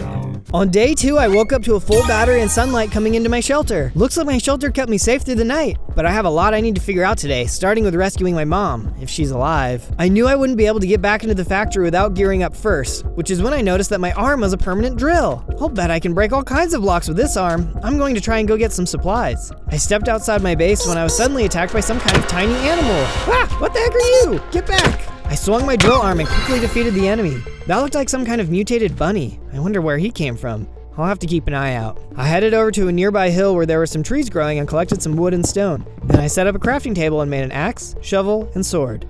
My drill arm was pretty handy though, so I decided to start building a mine inside my base. I drilled into the ground and saw I was able to break a bunch of blocks at once. Whoa, mining is going to be a breeze. I was digging down and my battery alarm went off again. I was so excited about my drill, I almost forgot I had to stay in the sun. Luckily, I was able to get out before the timer ran out too quickly. Looks like I'm gonna have to be a lot more strategic every time I want to leave the sun. On day 3, I decided to venture out a little further to see if I could find some more supplies. I knew I still wasn't strong enough to break my mom out. As I got closer to a nearby cave, I saw something strange inside. What is that? It looks like there's a deactivated robot in there. Their battery must have run out. As I got closer to investigate, I was attacked by a mutant pig. Whoa, get back! The mutant pig had come out of nowhere, but I was able to quickly fight them off. As they disappeared, I saw a whole horde of pigs coming over the hill. I better get out of here. As I was driving away, I couldn't help but wonder what was happening to all of the animals and who was in that cave. Maybe they would be able to help me in the fight. I'd have to try and come check on them later. On days 4 and 5, I was running away when I stumbled across a small farming village. I noticed none of their crops really seemed to be growing. I decided to try and get more information, so I headed to the house at the top of the hill. Hello, is anyone home? The door opened and a farmer stepped out. Hey there, I'm trying to find out what's going on around here. What's wrong with your crops? She explained that the smog coming from the factory was killing all of her crops. Not only that, the smog was also turning all the animals into mutated versions of themselves. She explained that the only way would be to take out the factory's boss, Fat Cat, but everyone was too scared to get close to the factory, so she didn't know any good ways to do that. Well, I've been there once. I can try and get close and see what I can find out. Thanks for your help. I drove off in the direction of the factory. Hopefully I could learn something new before trying to break in. On days 6 to 8, I started making my way back towards the factory. As I reached the top of the hill, I ran into a mutated sheep. Ah, another one! Take this, you creepy sheepy! By using my sword, I was able to take it down. That farmer was right. The smog is making all the animals crazy. I kept going on my way when I ran into a zombie. As I started to attack him, I noticed he had something interesting in his hand. Are those robot tracks? I'm sure you won't mind me taking those off your hands. After a few hits, he was down. And I was right. He dropped a new set of tracks. I picked them up. Oh, nice! These Mark 1 tracks will give me an armor upgrade. Oh, and check it out! They gave me a speed boost, too! Now I'll be able to get farther on my limited battery. On days 9 to 10, I rolled up to the gates of the factory and took a look inside. I don't see much on this side. The workers must be inside. I'll go see if there's anything on the other side. As I got closer to the other side, I could see someone in a suit yelling at a robot. That suit, it must be Fat Cat. I looked into the yard and saw who he was shouting at. It was my mom. We know you helped that little robot escape. You're gonna work overtime until we find him. My mom didn't say anything. She was so brave. If I was going to help her though, I was going to need to find a way to get in. Just then, I heard some pistons moving and snuck over to where I heard the noise. As I peeked over the edge, I saw an opening in the wall of one of the guard towers, and a couple of rats were talking outside. What do you think of my secret door? Pretty nifty, huh? Now we can sneak out and skip work. Nobody will know. I still wasn't strong enough to fight, but knowing this will help me sneak in the future. As I turned to leave though, my new track squeaked, getting the attention of the rats. Hey, what was that? The rats rushed over to where I was hiding, but thanks to my new speed, I was able to get away without them seeing me. Don't worry, Mom. I'll come back for you. On days 11 through 14, I was heading back to my base when I realized the sun was starting to set. I started putting together a small hut to protect me for the night when I was suddenly attacked by a giant mutated zombie. Holy cow, this guy is huge! I started to build even faster but couldn't focus as I had to keep running away from the zombie. If he keeps chasing me, I'm not going to be able to finish my house before the sun goes down. The sun kept going down and my battery soon started to beep, starting the 30-second countdown. Oh no, if I could just finish. As much as I tried, I couldn't finish the house. All I could do was jump into the unfinished build and hope for the best. My battery let out a final beep, then I deactivated. On day 15, I awoke to an unfamiliar face looking at me. Huh? Good morning, little friend. How are you feeling? What happened? Who are you? Don't be alarmed. My name is Gary, and I'm here to help. I managed to grab you before that zombie could rip you to pieces. Thank you. You saved me. Whoa, and what's this? Did you upgrade my battery? I did. I wish I could do more, but I only had parts on hand to give you a 60-second charge when you're out of the sun. Wow, that's great. How did you know how to do that? The old man sighed before heading into his story. My wife and I actually used to work at the factory building robots just like you. It was a clean, safe place for everyone, and the factory didn't produce the pollution that you see today. But then one day Fat Cat showed up and turned it into the mess you see now. He mistreats the robots and makes them work non-stop, which causes the factory to pollute the land. My wife and I had to flee for our safety. We planned to save the land from the factory, but my wife got sick and wanted to spend her last days growing her flower garden. But nothing would stay alive. She passed away soon after. I can't take Fat Cat down by myself, and everyone else is too afraid to help. But if you are willing to work with me, I think we can do it. I'm so sorry to hear about everything you've gone through. Fat Cat has taken enough from us. Let's take this guy down.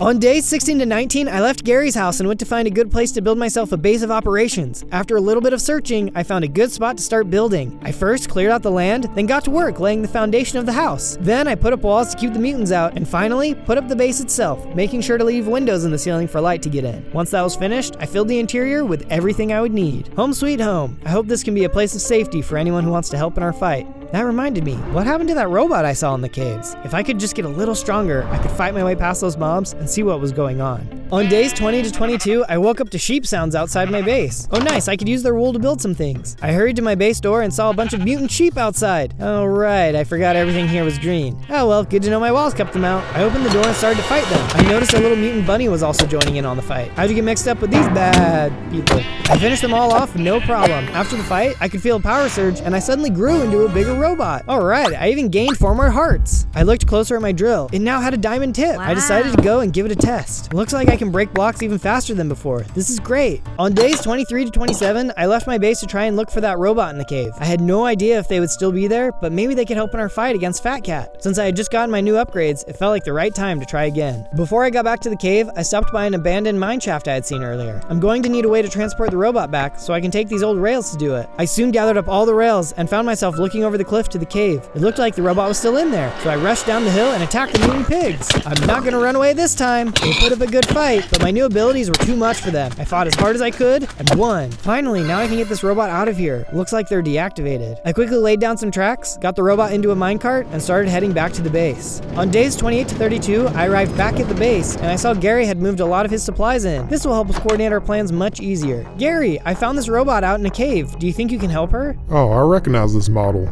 They call her Eve. Gary took a look and could immediately tell what was wrong. Yep, looks like her battery's fried. She must have been caught out in the wilderness. So what can we do? Do you think you can fix her? Not with the supplies I have on hand, but I know of a warehouse in the desert that used to have the components. I can tell you where to go to find it. Gary told me where to go, but before I left, I made some improvements to the base. I added a second layer to the walls and got to work on building Gary a house to work out of. Everything was looking great, and I even built a working drawbridge. No one is going to be breaking into here. On days 33 to 36, I was getting ready to leave when Gary stopped me and said he had something to ask me. Zozo, I had a question to ask you. Why are you so nice to everyone? Well, I wish I could take all the credit, but there's a robot I really look up to who has inspired me to be nice and always try and help. He's a sassy dude, but in the end, he always does the right thing. That's great. I think we should build a statue of this robot as a symbol to everyone, but there are still good in this world. That would be a great idea. I rushed out and was able to find some non-mutated sheep to use for the build. I led them back to the base and put them in a pen I had made. Then I got to work on the statue. I started with the base, then moved on to the statue itself. After a while, I had finished the first part. This is coming along great. I hope you're enjoying it so far too. If you like what you're seeing, be sure to subscribe to the channel. That way, you'll never miss my next adventure. On days 37 to 40, I entered the desert to begin my journey to the warehouse. I can already feel the temperature rising, but that means lots of sunlight for my battery. As I made my way toward a small hill, I heard a strange sound up ahead. I wonder what that could be. As I came over the hill, I saw a group of mutant horses who attacked me. This feels so wrong to be fighting horses. But you guys aren't as nice as your non-mutant brothers. After a tough fight, I was able to finish them off. I made it through, but these mobs were getting tougher. I'm gonna have to find a good spot to build a camp and craft some upgrades. Who knows what could be waiting for me at the warehouse. On days 41 to 43, I found a nice spot against the cliff full of ores. Whoa, look at all these ores. I can use these to give myself an upgrade. I also noticed there was a nice spot in the corner where I could build a camp. I quickly laid down some blocks for a foundation and then set up all the tools I would need. Then I worked on building the walls and finished it up with a glass ceiling. With the base set up, I headed over to the ore deposit and mined out some gold and some iron. I can use this iron to upgrade my armor, and I've got a special item in mind for the gold. I quickly smelted down all the iron in my blast furnace, then got started smelting all the gold. Then I made an iron chestplate, iron leggings, and an iron helmet. With the leftover iron, I decided to make myself an iron sword, axe, shovel, and hoe as well. To finish up, I then made a gold block, which I then mixed with some gold bars in my tire tracks. This let me upgrade my tracks to the Mark II version system, which gave me even more protection than before. Wow. I feel like I can take on anything now. Let's go find that warehouse.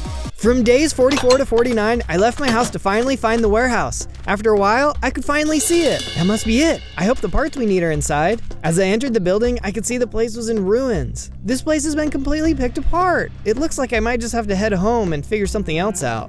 Hey, you! A little rat came running over to me. What could he want? What do you want? Aren't you working with Fat Cat? No, not at all. You think rats want to work with cats? That giant rat has betrayed all rat kind, and I want to take him out. You think you can help? It sounds like we want the same thing, but how do I know I can trust you? You came here to this warehouse because you're looking for something, right? The giant rat cleaned all these warehouses out and moved everything to his base. I can show you where it is. I didn't know if I could trust him, but I agreed to work with him, so we headed off to the base. On days 50 to 53, the rat and I were traveling when a gazelle called out to us from a village. It looked like something was wrong. Hey, what's going on? She told us that a group of husks were attacking their village and they needed our help. If we would help them, she would give me something useful. I'm always happy to do what I can. She led us into the village and I charged at the husks. The rat even joined in on the fight. Maybe I could trust him after all. It wasn't long until we had eliminated all of the husks. And stay down. The gazelle thanked us for our help and told us to follow her to the village workshop. When we arrived, she told me to take what was inside the chest. Whoa, are these blueprints on how to build a focus lens? If I can build that, then I could use it to redirect light into deep holes for mining. On days 54 to 57, I decided I would construct a lens and try to mine for diamonds. I first needed to gather some resources though, so I headed out into the desert. While I was on my way, I was suddenly attacked by a gang of mutant cats. These mutant animals are just getting weirder and weirder. I noticed there was a little mutant bird fighting along them too. A bird fighting with cats and rats are working with Fat Cat? This world is crazy. After beating the mutants, I got to work digging up some sand to make glass. Once I had collected all the sand I needed, I headed back to my base and started smelting the sand. Alrighty, time to start building this lens. I constructed 2 pillars for the base, then put the lens together using the glass I had just smelted. There was a shadow on the ground for now, but once I turned the lens, that should disappear. Okay, let's see if this thing works. I headed over to the activate button and gave it a press. As the lens rotated, I saw the shadow on the ground disappear. I quickly got to work digging a deep hole.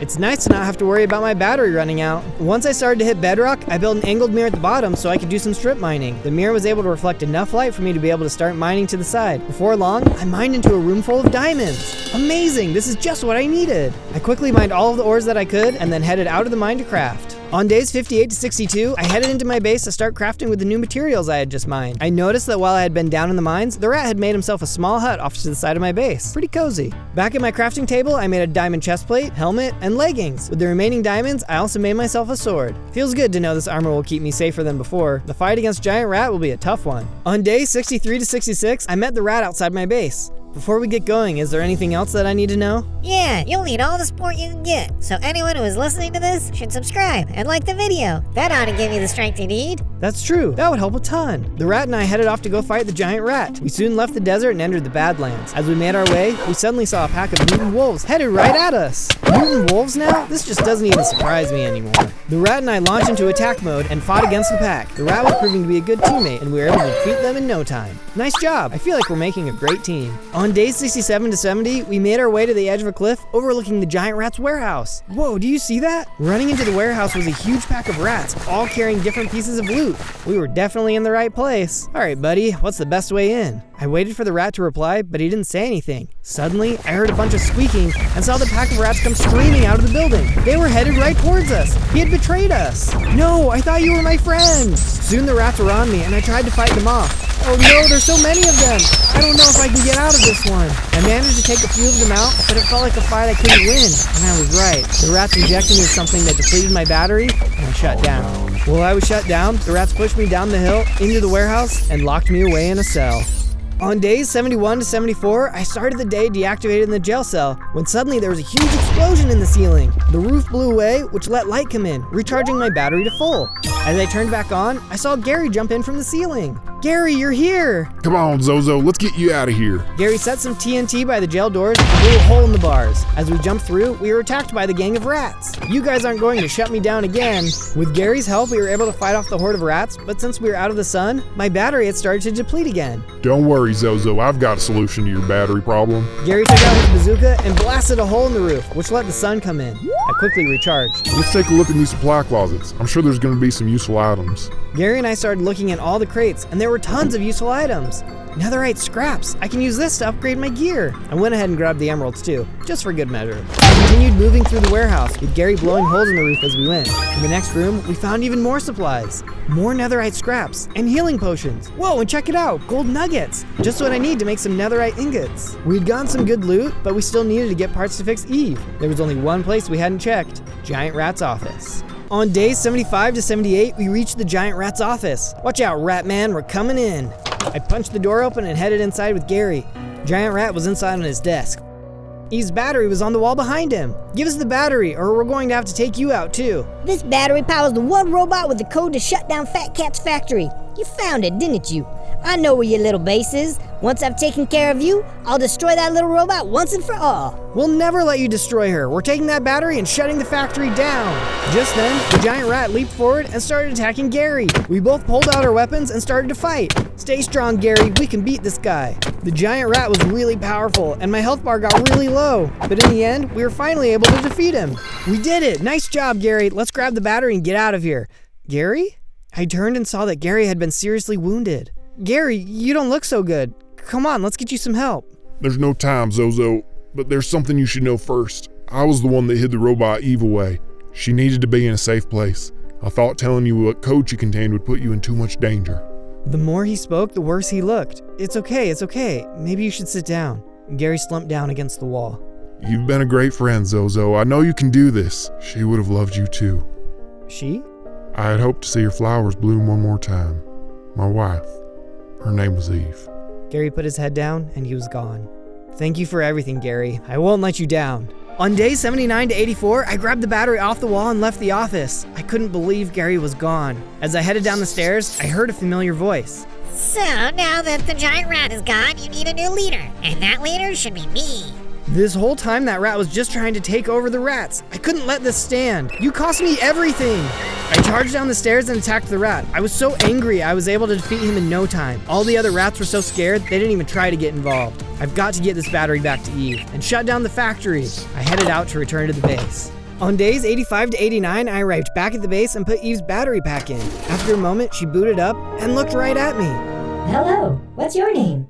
Hi, I'm Zozo. Gary told me that you should have code to shut down the Fat Cat factory. Is that true? That is correct. I would be happy to assist you with doing so. Where is Gary? I would love to see my creator again. He didn't make it, but he would have wanted us to work together. I see. I'm sorry to hear it, but I agree. Gary and Eve are my best friends, and I'm sure we will be good friends too. I agree, which reminds me, do you think you could help me with something? Eve and I headed outside, and I got her help finishing the robot statue. Finishing the statue gave me the courage to be brave. Brave like my robot hero, and brave like Gary. Before long, the statue was complete. This looks amazing. Thanks for all of your help, Eve. From there, I went to work on building Eve a place to stay as well. I made sure to give her everything she needed to be comfortable. Once I finished the outside, I worked on decorating the inside with all the tools she'll need. With everything complete, I just had one more task to finish. Using the nether scraps and gold I had collected, I made a netherite ingot. Then, I used that to upgrade my diamond sword. Nothing's gonna stop us now. On days 90 to 94, I decided I should go through Gary's room to see if there was anything he may have had to help us in the final fight. As I was looking around, I came across Gary's diary. His last entry confirmed his plan to follow me to the warehouse. Under that entry was a note meant for me. If you're reading this, I didn't make it. The last thing I need to tell you is that Eve knows how to do something special. She can also craft a battery for you. With such a battery, you can function without the need for sunlight. Wow, what an amazing gift. I'll go ask her. I headed back out and found Eve. I asked her about the battery. Let me check my data logs. Scanning. Oh yes, I found the recipe. Right this way. Eve grabbed some supplies from a chest, then headed over to the crafting table. Moments later, we headed outside, and she tossed the new battery pack to me. I put it in. I immediately felt a power surge and turned into a giant robot. My battery pack showed it was upgraded too. Whoa, look at me. I feel great. Fat Cat isn't gonna know what hit him. On days 95 to 96, I headed outside to meet up with Eve. Today's the day, Eve. Let's go save the world. Eve and I took off in the direction of the factory. After a while, we arrived near the edge. Looking ahead, I could see some rats patrolling the perimeter. Once they had passed, we snuck up to the hidden entrance I had seen before. If we hit this button, it will let us inside. I hit the button and Eve and I snuck inside. Once we were in, we didn't see anyone else around. It looks like the coast is clear. Let's see if we can get to the robots inside. As we ran across the open space, we heard a squeak. A single rat guard was standing there. Maybe he can tell us where the robots are. Hey, don't move and we won't hurt you. Where are all the robots? Fat Cat gathered them all in the incinerator room. He's threatening to melt them all down because one lady robot keeps trying to lead revolts. That sounds like my mom. Thanks for the tip. We can't risk you giving us away though, so I'm sure you won't mind us locking you up. Eve shot a rat net at him, which put him in a rat sack. I picked him up and put him in my safety compartment. Come on, let's get to the incinerator room. On days 97 to 98, we entered the incinerator room and saw my mom dangling above the lava pit. We have to save her. Hang on, Mom, we'll get you out. I looked across the room and saw a lever that controlled the device, but then I noticed a rat on the other side of the room watching us. He ran towards the lever. Oh no, you don't. I ran toward the rat while Eve started shooting her laser cannon. It was a close one, but we managed to take him out before he could pull the switch. Zozo, is it really you? Mom, I'm so glad to see you're still alive. Where are all the other robots? We have to get everyone out. Fat Cat is keeping them locked in the next room over. I can get them out, but I don't know how we'll get out of here unnoticed. There's a secret entrance that we use to get in. You guys can use that to escape. Thank you, Zozo, and be safe. Fat Cat will be in the main factory. I love you. Good luck. On day 99, we left the incinerator room and made our way towards the main factory. On our way toward the factory doors, we heard a terrifying voice. Well, if it isn't little Zozo. Fat Cat was looking down at us from the factory's second-story window. Fat Cat, the madness has to stop. We're shutting down this factory one way or another. We'll see about that. Rat pack attack! Just then, the largest pack of rats I had ever seen came charging at us. This must have been every rat in the factory. Time to see how good my upgrades really were. Bring it on, you little creep. Eve and I threw everything we had at the rats. With my new ability, these rats didn't stand a chance. Eve shot them with her laser cannon, and I hit them back with my new gear. Before long, we had managed to take most of them out, which made the remaining rats all run away in fear. Yeah, you better run. Eve and I walked up to the factory door, but before going in, I turned to talk to Eve. Eve, I could really use your help in this fight, but we can't risk you getting hurt. We need you to stay safe so you can shut down the factory. I understand. And Zozo, there's something else I want to say before you go in there. Yeah, what is it? I know you'll make it through this, and I just think everyone should subscribe so they can see what you'll do next. Wow, that really means a lot to me, Eve. Thank you. I'll see you when it's all done. On day 100, I entered the factory and saw Fat Cat looking down at me from the second-story balcony. It's over, Zozo. I have the high ground. What? This little revolution ends today. I don't care how many rats you kill or how many robots you free. I'll never shut this place down. And just like that, he attacked. As we exchanged blows, it was clear to me that he was way stronger than I could have thought. You could have had a great life working in my factory and making me rich, but it looks like it's over for you. My hearts were getting really low. It didn't look like I was going to make it. But just then, a laser came out of nowhere and hit Fat Cat. Eve! Eve came in and started fighting with Fat Cat, which gave me a second to use my potions and heal up. Then I got back into the fight. You're in trouble now, Fat Cat. As I started to fight, I was able to distract Fat Cat and lead him away. While I did that, Eve snuck around to the main factory shutoff and input her code. No, my factory! Suddenly, Fat Cat stopped moving and a tiny cat popped out. He was a cat in a robot suit this whole time. There he is, boys. Get him. The pack of rats appeared and chased Fat Cat out of the factory. We did it, Eve! I'm sure the world will return back to normal in no time. Now let's go find my mom. We have a lot of catching up to do. I think Gary would have been proud.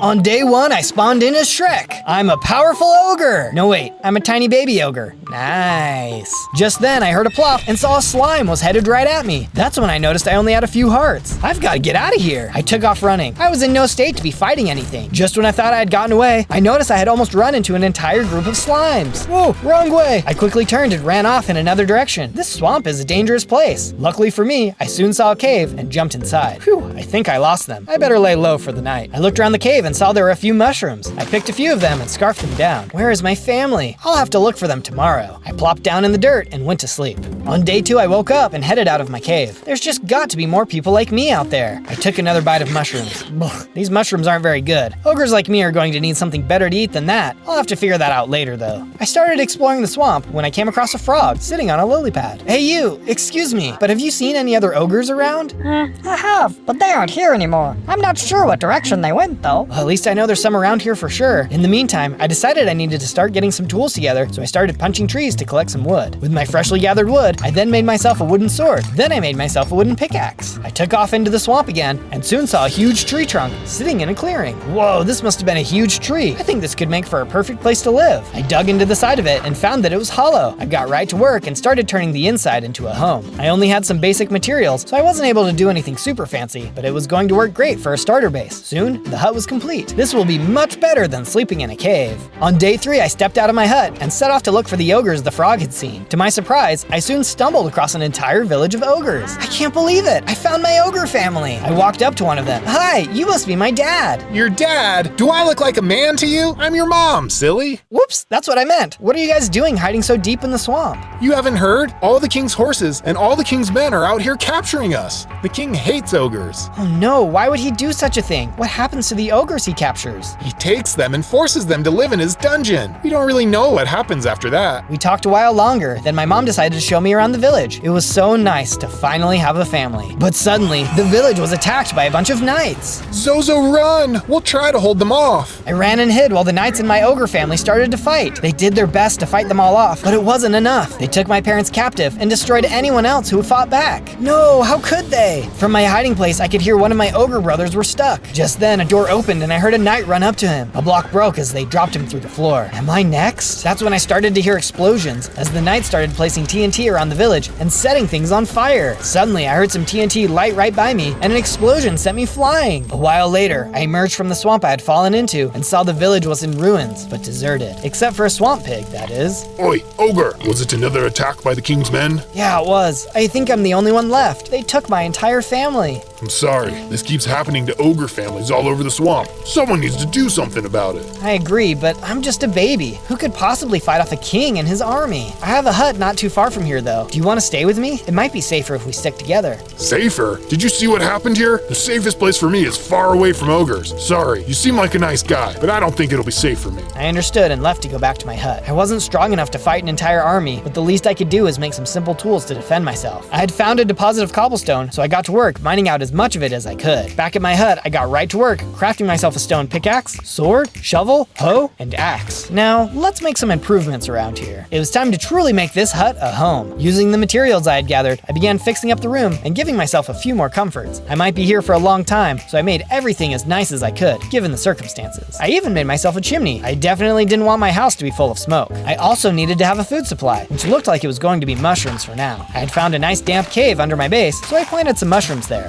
That night, I was outside of my base when suddenly a bunch of skeletons attacked. Get back, you fleshless creeps! It was a good thing I had made myself a sword because I might not have been able to fight these guys off. I still wasn't very big, but I was still a tough ogre. Soon, all of the skeletons were defeated. Just then, I felt a surge of power and I grew a little bit in size. And check it out, I even gained more hearts. I was feeling good, but it had been a long day, so I headed back into the hut to rest. On days 4 to 5, I went digging in the mine for some coal. It was bad enough having knights attacking ogres, let alone mobs. Once I had collected enough coal, I made myself some torches, then headed outside to set them up. There we go. That should fix my mob problem. Later that night, I was sitting at my table when I heard a noise outside. More skeletons. What's going on here? I fought them off, but realized they must be spawning from somewhere else and walking over. In the distance, I could see more mobs, so I ran toward them, fighting them off one by one. Where are you guys all coming from? I kept following them through the swamp, taking them out as I went. Eventually, I saw a stone structure with a long stairway leading down under the swamp. Uh-oh, this looks like a huge grave. I don't want to go down there, but I've got to clear these guys out. I headed down the stairs, fighting off zombies. When I got to the bottom, there was a huge group of them. Ah, get away, you brain suckers! There were a lot of them, but they weren't very smart.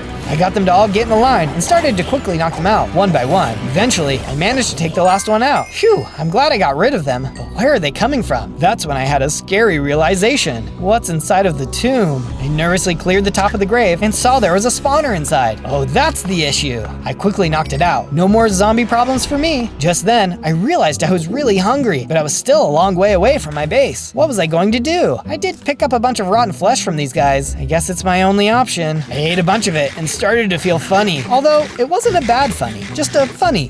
Suddenly, I let out a big burp, releasing a bunch of toxic gas. I let out a little fart too. I hadn't even noticed a zombie had snuck up behind me, but the gas attack made him run away. Oh, nice! I think I just discovered a powerful ability. I ran back out of the grave. As I came to the top, I saw a donkey come wandering out of the trees. Oh my word, it's an ogre! Run! Whoa, hang on a second! The donkey took off running into the trees. He was running so fast, he ran straight into some mud and started sinking. Oh no, it's the end for me! It's over! I can already see the light! I ran over closer to him. Here, catch this! I threw a rope out to him, which he grabbed onto. Using that, I managed to pull him out of the mud. Oh my word, you saved me! You're my hero! What are you doing all the way out here in my swamp? Well, I was out here with my family, but they fell into mud, just like this. There weren't any ogres around to save them, though. Oh no, that's horrible. The swamp can be a dangerous place. Why don't you come stay at my hut? It's not far. Oh, you mean it? That would make my year right there. We started heading back to the hut. By the way, what's your name? Donkey, just like my father before me. You may be surprised to know it's actually a pretty common name. We soon arrived back at the hut, which was surrounded by slimes.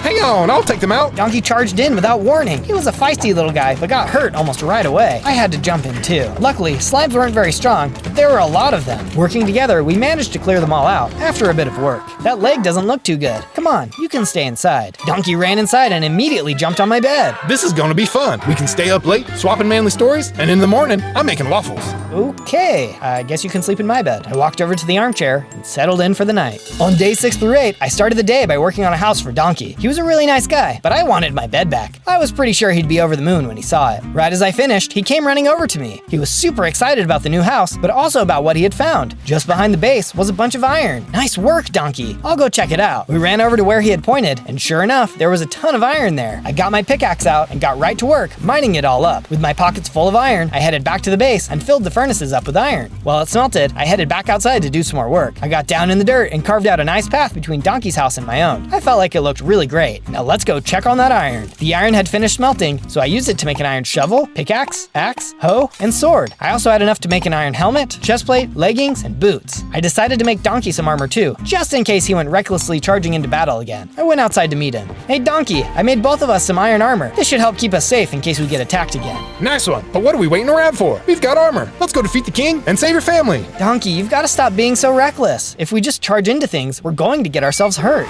Just then, a giant warped toad came hopping up behind us. Right on cue, Donkey went rushing in and attacked. We're gonna have to work on that. I rushed in as well and we started to fight off the toad. He wasn't super strong, but he sure was big. Together with our new gear though, Donkey and I managed to take him out. See, we make a great team. We can take the king on. But don't you see how dangerous that was? We can't just rush into things. We'll need to prepare ourselves if we're going to be taking on an army. Donkey understood, but mentioned he was getting hungry. I tossed over a bunch of mushrooms, which he tossed right back. Ugh, mushrooms are nasty. Here, I have some carrots from a farm I used to work on. How about we start our own farm with these? I thought that was a great idea, so I picked them all up and got right to work tilling the ground. Once the farm was ready, I planted all of the carrots. There we go, now Donkey can have a feast. On days 9 to 10, I started my day adding some upgrades to the base, including an outhouse. I had been eating a lot of rotten flesh, so it was better to be safe than sorry. I also had this strange dream where I had met a talking gingerbread man, so I thought it'd be fun to make a giant statue of him. I had started to make the first part out of mud, but once I finished, it didn't look quite right, so I went to have a chat with Donkey. Donkey, you said you used to work at a farm near here, right? Was there wool there? Oh yeah, tons of wool. Enough wool you can make yourself 1,000,000 winter coats. But don't you know it's hot out here? Why are you making so many coats? No, not for coats, for a statue. Oh, well why didn't you say so? Donkey told me where to go, but warned me that the farmer there isn't very nice, so I'd have to be careful. Later on, I could see the farm in the distance. As I got closer, I snuck up to the farm, but didn't see the farmer anywhere. Psst, hey, do you mind if I grab some of your wool? You can have as much wool as you want if you can bust us out of here. This farmer is a jerk.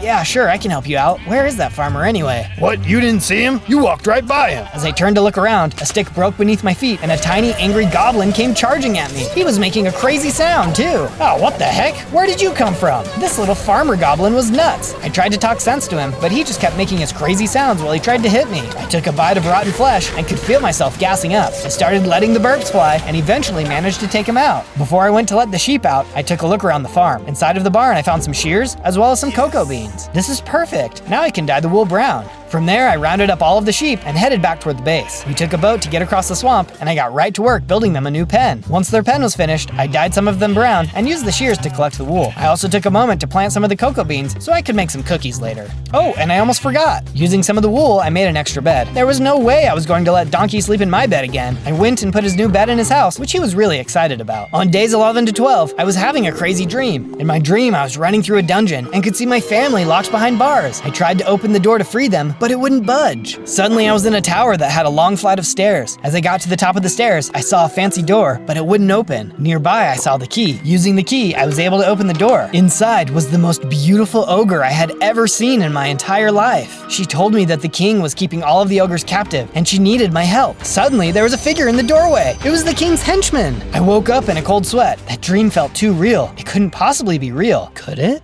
On days 13 to 15, I ran over to Donkey to have a chat with him about my dream. He had a lot to say about it. A beautiful ogre? What do you mean a beautiful ogre? Can you smell yourself right now? You're telling me there's a beautiful you out there? I get it. But come on, you've been to the castle before, right? Surely you must have seen something. Well, I've been to the farms and the dungeons. Sounds like you definitely saw the dungeons. Never been in the castle though, so I can't say if there's a beautiful ogre inside or not. Well, what about the henchman? Have you seen someone like that before? Oh, the henchman. Talk about a real creepy creep. That guy never says a word. I don't know, you're making him sound kind of nice. That guy will just stare at you, and they say he's never lost a fight. If you think you're gonna go beat him up, you better think again. Well, maybe we won't go get in a fight, but I think we need to go and just see what's going on there. If my family is really there, I've got to help rescue them. Since I was still pretty small, Donkey let me ride on his back. He kept chatting my ear off until we came to a bridge. It's so foggy here. Let's cross this by foot. Donkey and I started crossing the bridge when we soon came across a troll. Answer my question on the first try, or get it wrong and prepare to die. A question? Sure, go ahead. What is your name? My name? It's Zozo. What? But you're the green ogre from that movie. That's not your name. Donkey, what is he talking about? Don't look at me. I have no idea. Oh, whatever. On guard. The troll attacked us. We couldn't waste any more time with this guy. Did he really think I didn't know my own name? Donkey managed to get him lined up against the railing and headbutted him over the edge. I'll be back. Huh, I guess he thinks he'll survive the fall. Come on, Donkey, let's go. Donkey and I continued across the bridge, coming across the other side. On day 16 to 19, we were continuing toward the castle when we saw a village in the distance. Greetings, humans! The villagers immediately started to scream and run away. Donkey did say it smelled bad, but I didn't think it was that bad. Since everyone had run away, I figured I may as well help myself to some of their crops. I managed to get myself plenty of wheat and a nice stack of seeds. But at least now I can start a wheat farm of my own. As I went to grab some more crops, there was a noise in the trees and a huge wildkin came out of the forest. Whoa, no wonder those humans were all running away. They must have been scared of you. Donkey, stay back! I tried to fight him, but he was too strong. I started running away when suddenly a tiny cat came out of nowhere, taking out the wildkin. Whoa, you're super strong. We could use someone like you on our team. I am flattered, senor, but please, I have my own mission to complete. It's okay, I understand. We'll see you around then. You will not see me, but I may see you. Okay. On days 20 to 22, Donkey and I could see the castle in the distance. As we got closer, we saw that there was a village on the edge that was completely falling apart. What happened to this village? Why is it so run down this close to the castle? Donkey had no idea either. We decided to wait in the village for nighttime, then we'd go take a look around. Once night had come, we snuck up to the castle walls and used some blocks to stack up and look over the top. What I saw shocked me. Oh no, the ogres! The king's knights had gathered even more ogres, and look who was inspecting them. The henchman from my dream. He's real. I wonder if that means everything else is real too. Just then, I noticed someone looking out from the castle balcony. It was the girl from my dream. Wow, she's even more beautiful in real life. Just then, I heard a shout behind me. A guard had found me and was calling for backup. I had no choice but to fight him off. We exchanged blows, but I managed to knock him out pretty easily. Just then, there was a huge surge of energy, and I grew to be even bigger than before. I felt stronger than before, too. I looked up at the girl on the balcony and could see she had noticed me. I had no time to say anything, though, as I was suddenly surrounded by more knights. I had to get out of there. Here's something for ya. I let out a little fart and jumped off the wall into a pond. Some guards were trying to capture Donkey, so I hurried to help him out. I was too big to ride him now, though. We were going to have to run. Donkey, it's the henchman. Come on, let's get out of here. We ran off into the forest, losing them in the trees. Before we got too far away, though, I hopped up a tree to get one more look at the princess. That's when a tiny child prince, no wait, it was a man. A tiny man grabbed her and pulled her inside. That must have been the king. He's trying to hide her away, just like my family. I'll be back for all of them.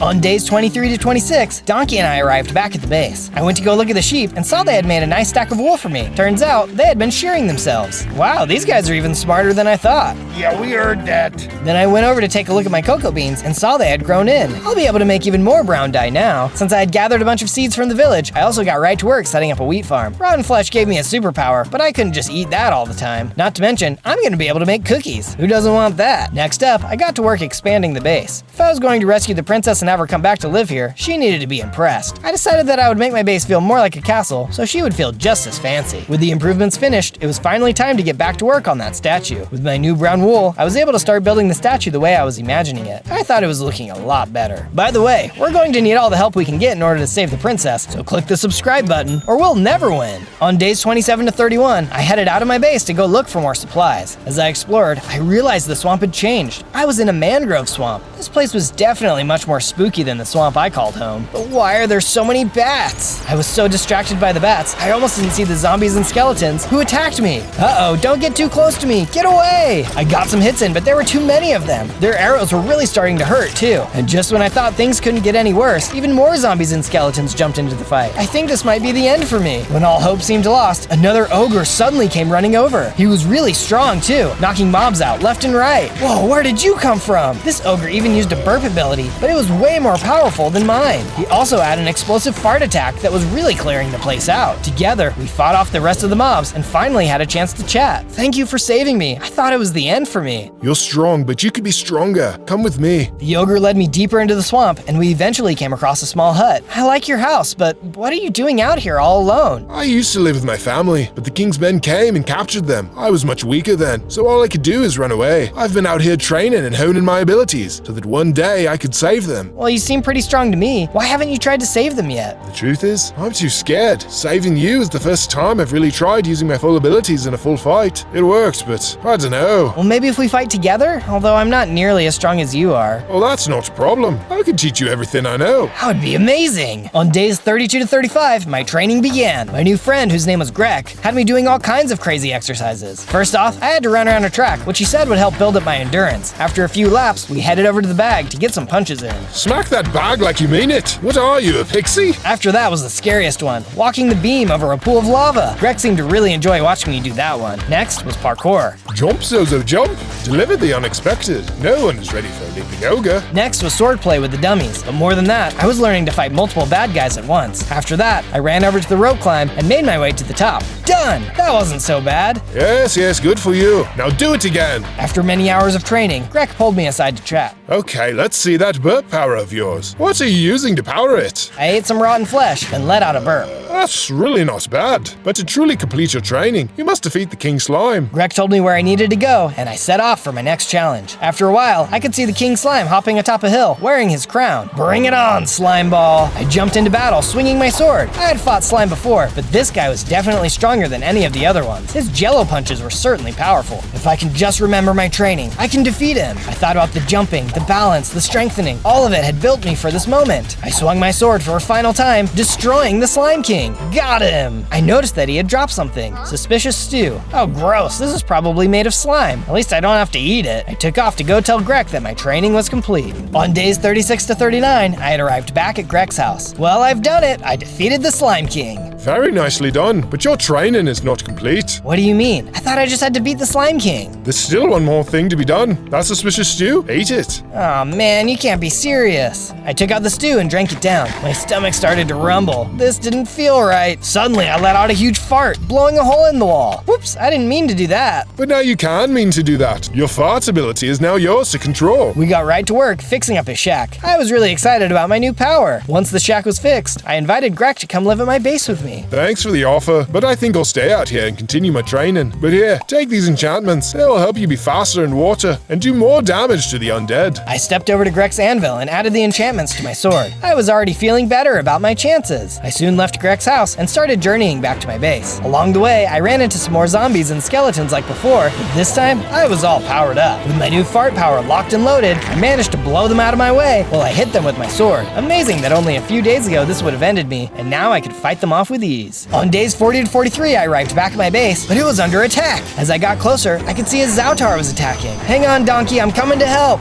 Donkey had been doing his best to defend the sheep, but I could tell he was losing. It's a good thing I had gotten there when I did. The Zautar was really tough. Let's see how you like the smell of this. I unleashed my new fart bombs, which he really didn't like. To be fair, no one else around seemed to really like it either, apart from the fact it was only hurting the bad guy. At long last, I was able to land the final blow and destroy the Zautar for good. That's when I saw he dropped an enchanted book. Oh look, it's an efficiency enchantment. I could use this to mine more material faster. Donkey heard what I said and came over to chat. I saw some funny looking blue rocks in a cave nearby. That mean anything to you? Sounds like diamonds. I headed over to the cave Donkey had found, and sure enough, it had several diamond blocks. I hopped on down and managed to quickly mine out a bunch of them. These will be great for upgrading our gear. Back at the base, I went over to the crafting table and used my newly gathered diamonds. I was able to make Donkey a new set of armor. Then I used what was left to make myself a new set of tools, including a sword. I'll have to find more later to make armor, but this will work great for for now. On days 44 to 49, I wanted to improve the base to look even more like a castle, so I headed out to find some more materials. As I was exploring the swamp, I came across some old ruins. It had the perfect blocks I needed to improve the base. Problem was, it was full of banshees. Oh, you guys are so creepy. The banshee was really scary, but I had a base that needed to look cool, so how could I let a creepy monster like that keep me out? I kept mining out as much material as I could while fighting banshees off along the way. And look at these chests. They have lots of emeralds inside. I'll have to find something good to do with these. Soon enough, I had gathered all of the material I needed and got out of there. On days 50 to 53, I returned to my base and started using the materials I had gathered. I never thought I would be someone who lived in a castle, but the look was really starting to grow on me. Once I had finished with my improvements for the day, I did a little bit more work on the statue. The sheep had given me a fresh stack of wool, so it was the right time to get going on the next part of the build. As I was building, I thought about how funny it would be to meet a talking gingerbread man. That would just be crazy. As I was finishing up the statue, I heard a croak nearby and saw a group of frogs. Hey, we've been watching you and seeing what you're building out here. It's mad impressive. Thanks, guys. Glad you think so. We do. We were also hoping we could live here, too. We've just been thinking, if the king is capturing green things like you, what's gonna stop him from capturing green things like us? We'd feel much safer living here. It's hard to argue with that logic. Let me get you guys set up. With the frogs ready to move in, I had to hurry and build them their own place. It wasn't anything super fancy, but I'm pretty sure it was fancy enough for a frog. Soon, it was complete, and the frogs were able to all move in. On days 54 to 57, I went to go see Donkey, but he was gone. I looked around and saw a note had been left behind. Looks like he decided to go find me some diamonds. Very recklessly, I must add. I better go find him. He could easily get into trouble. The frogs were awake, so I went over to them to ask if they had seen where Donkey had gone. They said they had seen him wandering off and pointed me in the direction I needed to go. I wandered off really far from the base, but still couldn't find him. Just then, I could hear him crying out in the distance. I ran toward the noise, but stopped before I got too close. Donkey was under attack by a group of knights, led by the henchmen. I watched from a distance as they demanded to know where my base was. Lucky for me, and for the first time in his life, Donkey didn't say a word. They started taking him away. Hang on, buddy, I'm coming to rescue you. But before I could charge in,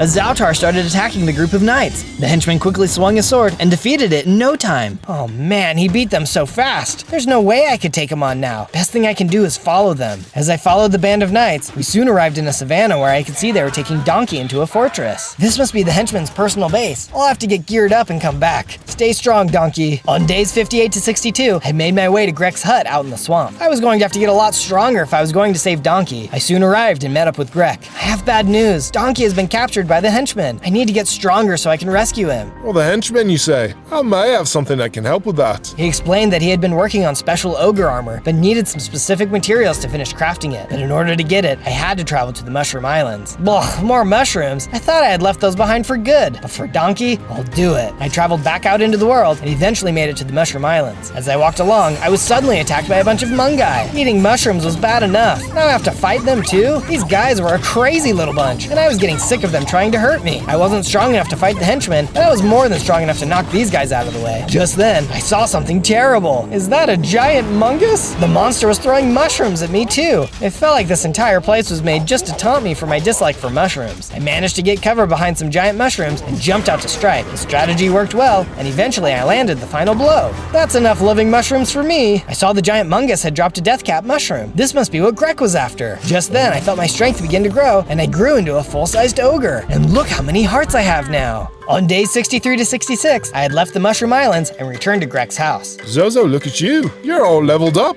You look great. And I even got the mushroom you were looking for. Grek was so excited, and he quickly got to work. After a few moments, the new armor was ready, which he gave to me. This new armor fits great, and is so strong. I can't believe mushrooms could be used for something I'd actually like. I asked Grek if he was sure he wanted to stay here, and this time, he agreed to move to my base with me. He said after I had left, he was feeling a new kind of loneliness, and decided he would be happier with me and everyone else. Back at the base, I got right to work, constructing him his own place to live. I was glad he had decided to move in with everyone. No one should have to live such a lonely life. Soon, I had finished building his place. Thanks for this, Zozo. I'm glad you were so weak I had to save you. Aha, very funny. But I'm glad you're here too. How do you feel about going on a second rescue mission? I feel like I'm ready to save Donkey. I'm sorry. I wish I could, but I don't think I can. I'm just too scared. There's something about that henchman that makes it too hard for me to face him. I'm sorry. That's okay. I know that with all of your training, I'll be able to do it. He smiled as we both looked off in the distance. I had subscribed to his methods and was rewarded. Now you just need to subscribe so we can keep adventuring together. After a long day, I headed back to my house. That's when I realized I could no longer fit through the front door. Oh man, this is no good. Well, just one way to fix it. I backed up and charged at the doorway, breaking the block with my head. Now I was able to enter my house and close the door. Perfect. On days 67 to 70, I had arrived back at the henchman's fort. It was time to save Donkey. I feel like with my strength and armor, nothing can stop me, even the henchmen.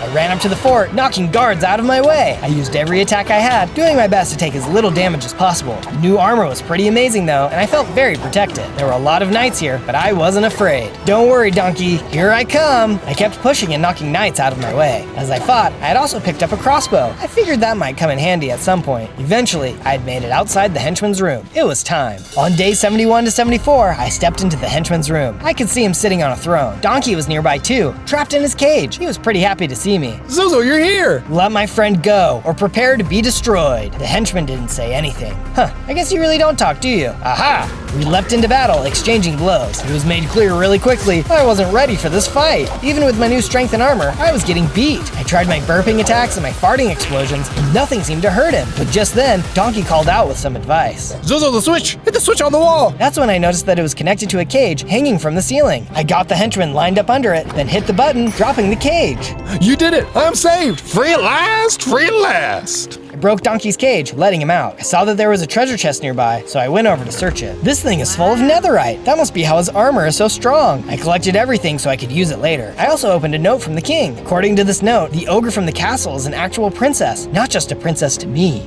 Now I really have to rescue her. On days 75 to 78, Donkey and I busted out of the fort and made our way back to the base. Once we were back, Donkey pulled me aside to chat. Oh man, Zozo, I feel terrible. I'm glad to see you didn't get hurt trying to rescue me. It's okay, Donkey. You've just got to be more careful next time. That reminded me, I could never be too careful and needed to upgrade my gear. Using the netherite I had taken from the henchman, I was able to upgrade my pickaxe, shovel, sword, and axe. Next up, base improvements. Enchanting was a key part of improving my equipment, so I decided to add in some bookshelves to beef up the enchantment table's abilities. Then I headed outside and worked on the entryway, replacing all the woodwork with stone. Now I could have a proper door, too. Later on, I was inside my house when Greg came to talk to me. Someone has been busy. This place looks great. I found something that I thought you could use. Greg tossed out a fire aspect book. Oh, awesome! This is just what I needed. I grabbed the book and headed over to my enchanting table. Using the enchantment, I upgraded my netherite sword. Now it had a cool fire effect to it. Now I'll be too hot to handle. On day 79 to 84, I was too tempted to try out the new sword, so I took it out to the swamp. There were some jungle zombies nearby, so I got right to work, putting it to the test. Oh man, this thing is a beast. I can't wait to use it against some castle knights. Just then, a creeper snuck up behind me and exploded.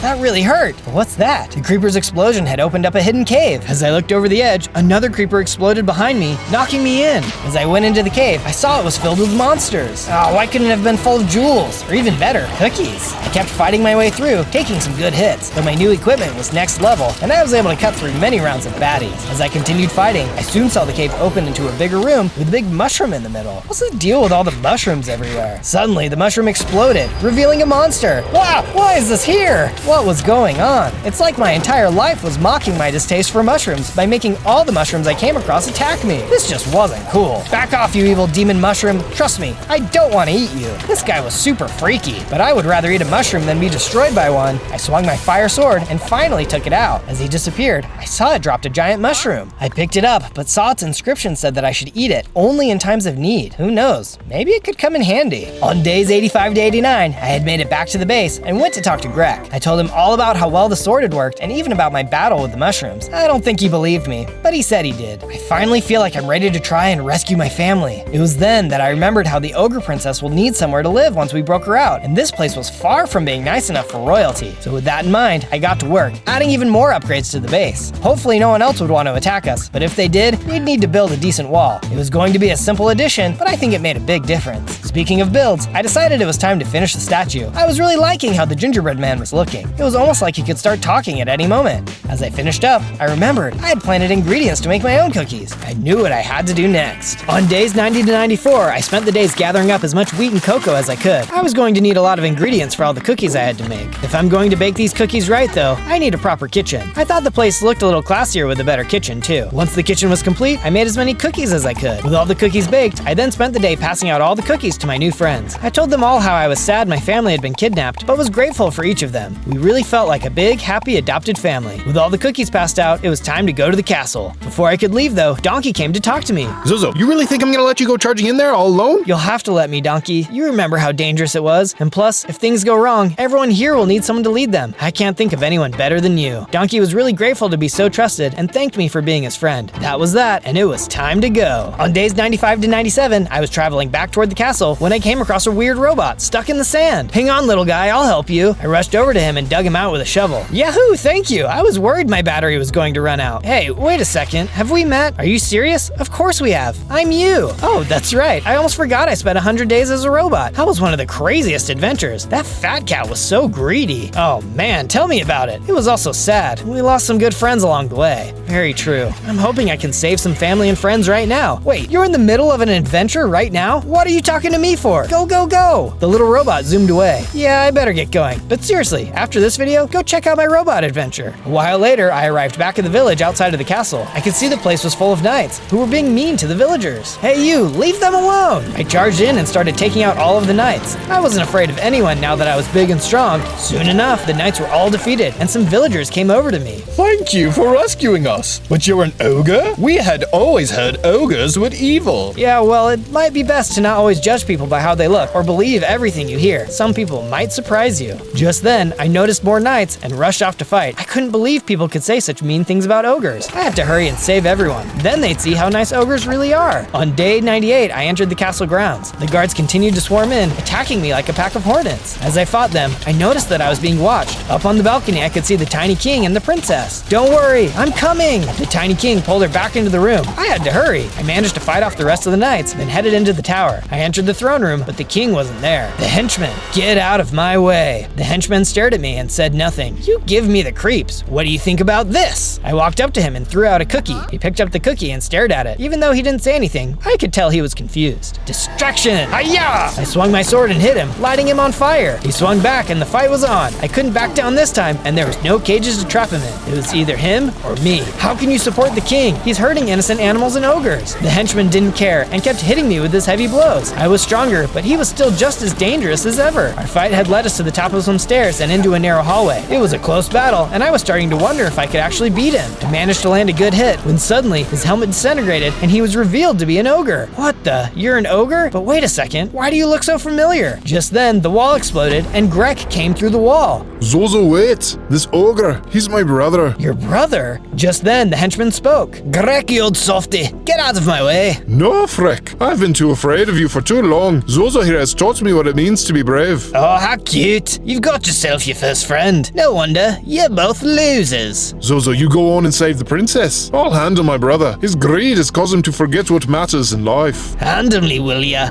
I'll show you. I hurried and ran out of the room as I heard the two ogres begin to fight. I had to get to the princess. On day 99, I ran into the next room and recognized it as the tower from my dream. That's when a bunch of knights started attacking me again. You little tin heads better get out of my way. I knocked them out left and right, throwing them down the stairs. I was going to make it to the top no matter what. Eventually, I reached the top and opened the fancy doors. The king and princess were inside. How can you call yourself a king, hurting innocent animals and creatures in your kingdom? A king? Please. I am a lord. Lord Farquaad. All right then, Lord Farquaad. Your cruelty has gone on long enough. This is the end. Not so fast, ogre. Suddenly, Lord Farquaad pulled out a potion and drank it down. He grew and turned into a horrible-looking monster, blowing the roof off the castle.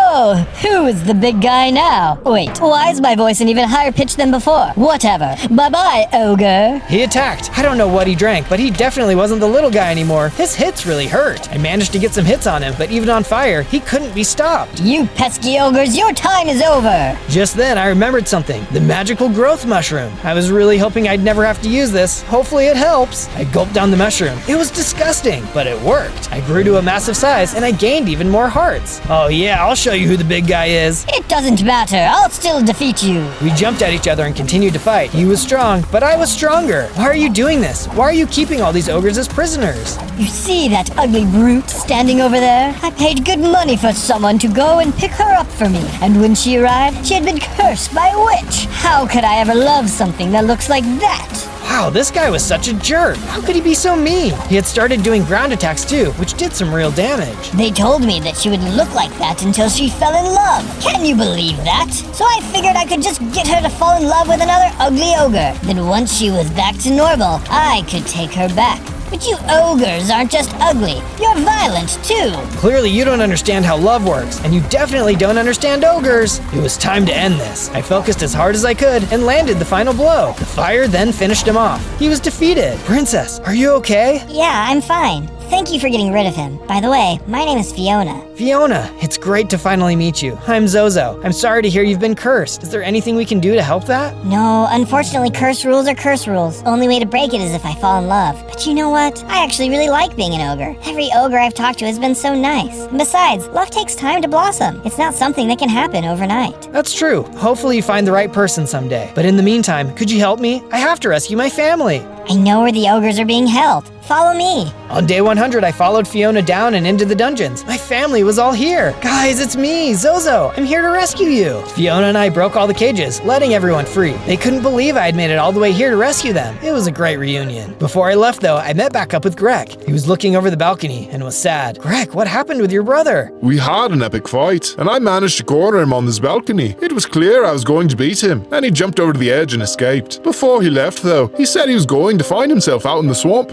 I can only hope he finds himself a good friend like I did, who can help him become a better man. Wow, I hope so too. By the way, this is Fiona. Charmed to meet you, lassie. Likewise. Maybe love could blossom faster than we thought. We soon left the castle and returned to the base. Donkey was really excited to see me, and we all celebrated. It looked like the swamp was once again a safe place to live. For now. On day 1, I spawned in as a zebra. Wow, I'm so little and I only have 3 hearts. I need to be extra careful. I looked around and saw some antelope. Then I heard someone calling me. Zozo, you're here. We love you so much. I turned and saw 2 zebras running over to me. These must be my parents. They nuzzled me with their noses. Oh, I love you guys too. Then out of nowhere, a savannah jeep sped by. A human dressed like a hunter jumped out and started capturing the animals. Run, Zozo. My parents leaped in front of me so I could have a chance to escape. I ran away and hid behind some rocks. I watched helplessly as the hunter caught my parents and put them in the back of his jeep. I was too little to do anything and I felt really sad. I barely had any time with my parents and now they're gone. I couldn't just wait around though. It was getting dark and I needed a safe place to stay for the night. I dug a little hole for myself behind the rocks and went to sleep. On day 2, I woke up confused. I was in a hole all alone. Then I remembered my parents and I felt sad again. I climbed out of the hole only to be attacked by some snakes. Oh no! I didn't have any weapons, so I had to dodge and run away. They chased after me, but I started to cross a river and they stopped. Phew, that was close. The water was really strong, but I finally managed to get to the other side. I really need to make some weapons for myself, otherwise I'll be snake food. I went to work gathering some materials to make myself tools. Once I had collected plenty of stone, I put up a crafting table and used it to make a full set of stone tools. It wasn't much, but it made me feel a little bit better. This'll just have to do for now. I figured I shouldn't cross the river again, so I found a spot near a tree and made myself a little shelter for the night. It's okay, Mom and Dad. I'll find you. I promise. And with that, I fell asleep. On day 3, I woke up feeling hopeful. I knew I could find my parents. I just needed a little bit of help. I'm sure someone knew where the hunter kept the animals he captured. I set out across the savannah when I noticed a baboon getting attacked by a boar. Someone help me! The baboon screamed and tried to run away, but the boar was too much for him. I'll help you! I jumped into action, distracting the boar while the baboon attacked. We managed to defeat him, and we jumped for joy. Not bad for the little guys. Hey, I'm Zozo. What's your name? I'm Barry. Thanks for saving my life. I owe you one. No problem. Hey, do you know where I can find the hunter that keeps trapping animals? He got my parents, and I could use some help getting them out. I can try. The hunter caught my family too. I followed him to his base, but it's basically impossible to get inside. Maybe we can do it together? Sounds like a plan. But first, we should rest up. You can come live at my hut with me if you want. It'll be safe there. That sounds great. Barry and I headed back to my house and I made him a little hut right next to mine. It was small, but it was better than living in a hole. Good night, Barry. Good night, Zozo. On days 4 to 5, Barry and I made some adjustments. We set up a perimeter to our base and made our huts a little bit bigger. We also found some seeds so we could plant some food. It was actually starting to feel a little bit more like a home. Let's go hunt a hunter. Barry tried to look scary as he said it, but it sounded a little silly. Too much? Yeah, too much. He shrugged and we headed out. We passed through the desert and made our way further into the jungle. We crouched down as we approached the hunter's fort. It was huge, but I didn't see any guards. Just then, a bunch of baboons came running toward us. At first we thought they were going to be friendly, but then they started to attack us. Oh no, Barry, we need to run! We ran as fast as we could and eventually the baboons stopped chasing us. Why were those baboons attacking us? We're not the bad guys. I think the hunter can control the animals somehow. He wants us to be his servants. That's terrible. Were any of those baboons your family? No, I didn't recognize them. them. My family must be inside somewhere. We started to head home so we could reassess our situation when we saw a human up ahead. Oh no, it's another human. He's probably working with the hunter. We started to run away, but he called out to us. Hello, friends. No need to run. All I want is to take your picture. He held up his camera. He seemed harmless enough and he approached us slowly. My name is Patrick. Could I perhaps stay with you so I can get some good shots? Sure. You'll be safer with us than out by yourself. Maybe you can help us get our families back from the hunter. Patrick took our picture. I would be happy to help you. The more animals, the more pictures. Then he showed us one of his pictures. We went home and helped Patrick to build a little house for himself. He seemed to really love it and took pictures of everything. Eventually, we all got tired and went to sleep. On day 6 to 8, I woke up to Patrick taking pictures of me. Beautiful. Even when you are drooling, you look great. He printed out the picture on his Polaroid. Here, take a look. I looked at the picture. It had me drooling, along with some weird symbols underneath. Maybe it's a weird human thing. Patrick left to go take pictures of the rocks when Barry walked in. I don't know if we can do this, Barry. We are just a small zebra, a baboon, and a very odd human. We are going to need a lot more help in order to free our families. I think I know someone who could help. It'll take a little while to get there, but he's our best shot. All right, let's go. We headed out, leaving Patrick to keep watch of the base. We made our way across the savannah. It was really hot, but we finally made it to an oasis with a watering hole and trees. There were elephants everywhere. He's over there. He doesn't like strangers. Let me talk to him first. Barry turned toward a large tree where an elephant was sitting on a rug. Barry walked over and chatted with him for a minute before waving me over. Welcome, my young friend. What is it you seek? We want to rescue our families from the hunter. He has captured a lot of innocent animals, and he needs to be stopped. The elephant nodded. Yes, I know the perfect artifact that will help you. It is a necklace with the tooth of a lion. It has been lost, but rumor has it that it is buried at the base of a secret underground waterfall. Find the waterfall, and you'll find your necklace. How is a necklace going to help us? Yes, it has the power to give you the strength of 10 men, or in your case,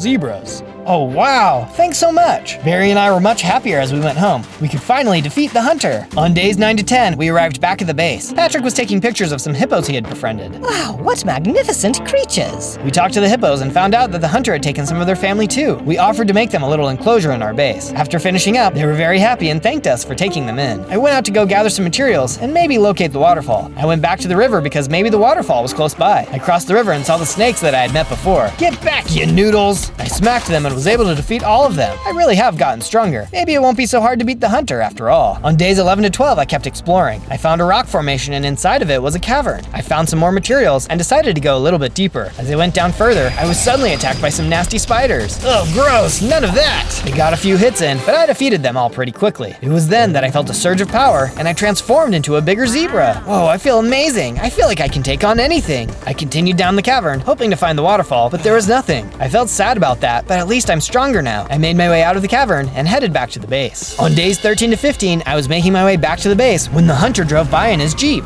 I'll be back for you, Zozo, right after I collect your little friends. I was so confused. How did he know my name? What did he mean about my friends? He drove away really fast and I tried to catch up, but it was hopeless. By the time I got back to the base, I realized what the hunter meant. All of my friends were gone. He must have captured all of them, but how did he get in? I looked around and found Patrick's camera on the ground. The last picture he took was of the hunter shaking hands with Barry. Traitor! Barry sold us out! I was so tired from my journey that I barely made it to my bed before I fell asleep. On days 16 to 19, I woke up discouraged. I figured I needed to move my base, so I went about collecting some stuff. I was looking around the hippo enclosure when I noticed Patrick hiding behind a rock. Patrick, you're okay. Yes, I'm fine. I'm just so grateful that I was able to hide before that awful hunter took everyone away. I can't believe Barry made a deal with him. I know, it's crazy. But hey, I found your camera. I thought you might want it back. Patrick was so happy, he took a bunch of pictures of me. Then we went to scout out a new spot for our base. We worked on clearing out an area near some trees and started to build from the ground up. I built everything I thought we could need, and even a little bit of extra just to keep us safe. I sure hoped no one would attack us because it was a lot of hard work. Soon, everything was complete. Patrick, we need to do all that we can to protect the animals on the savannah. I think we should build some sort of statue that will help them know that they can come here for refuge. I think that's a great idea, Zozo. We started to gather some supplies and built the base of the statue. Can you tell what it might be? On days 20 to 22, Patrick and I went looking for the underground waterfall that the elephant had told us about. We followed the river up a little ways before running into a pack of lions. We didn't know if they were friendly or not, so we approached slowly. Hello, have you seen any underground waterfalls anywhere? The lions seemed nice enough, but they were looking confused. Waterfall? Why are are you looking for a waterfall? We were told by a wise elephant that we could find a special necklace buried at the base of the underground waterfall. It's actually a lion's tooth. The lions looked even more confused. There is no such thing. If anyone would know, it would be us. Now it was my turn to be confused. Then I realized it was the elephant that told me about the necklace. An elephant that Barry knew. It must have been all made up.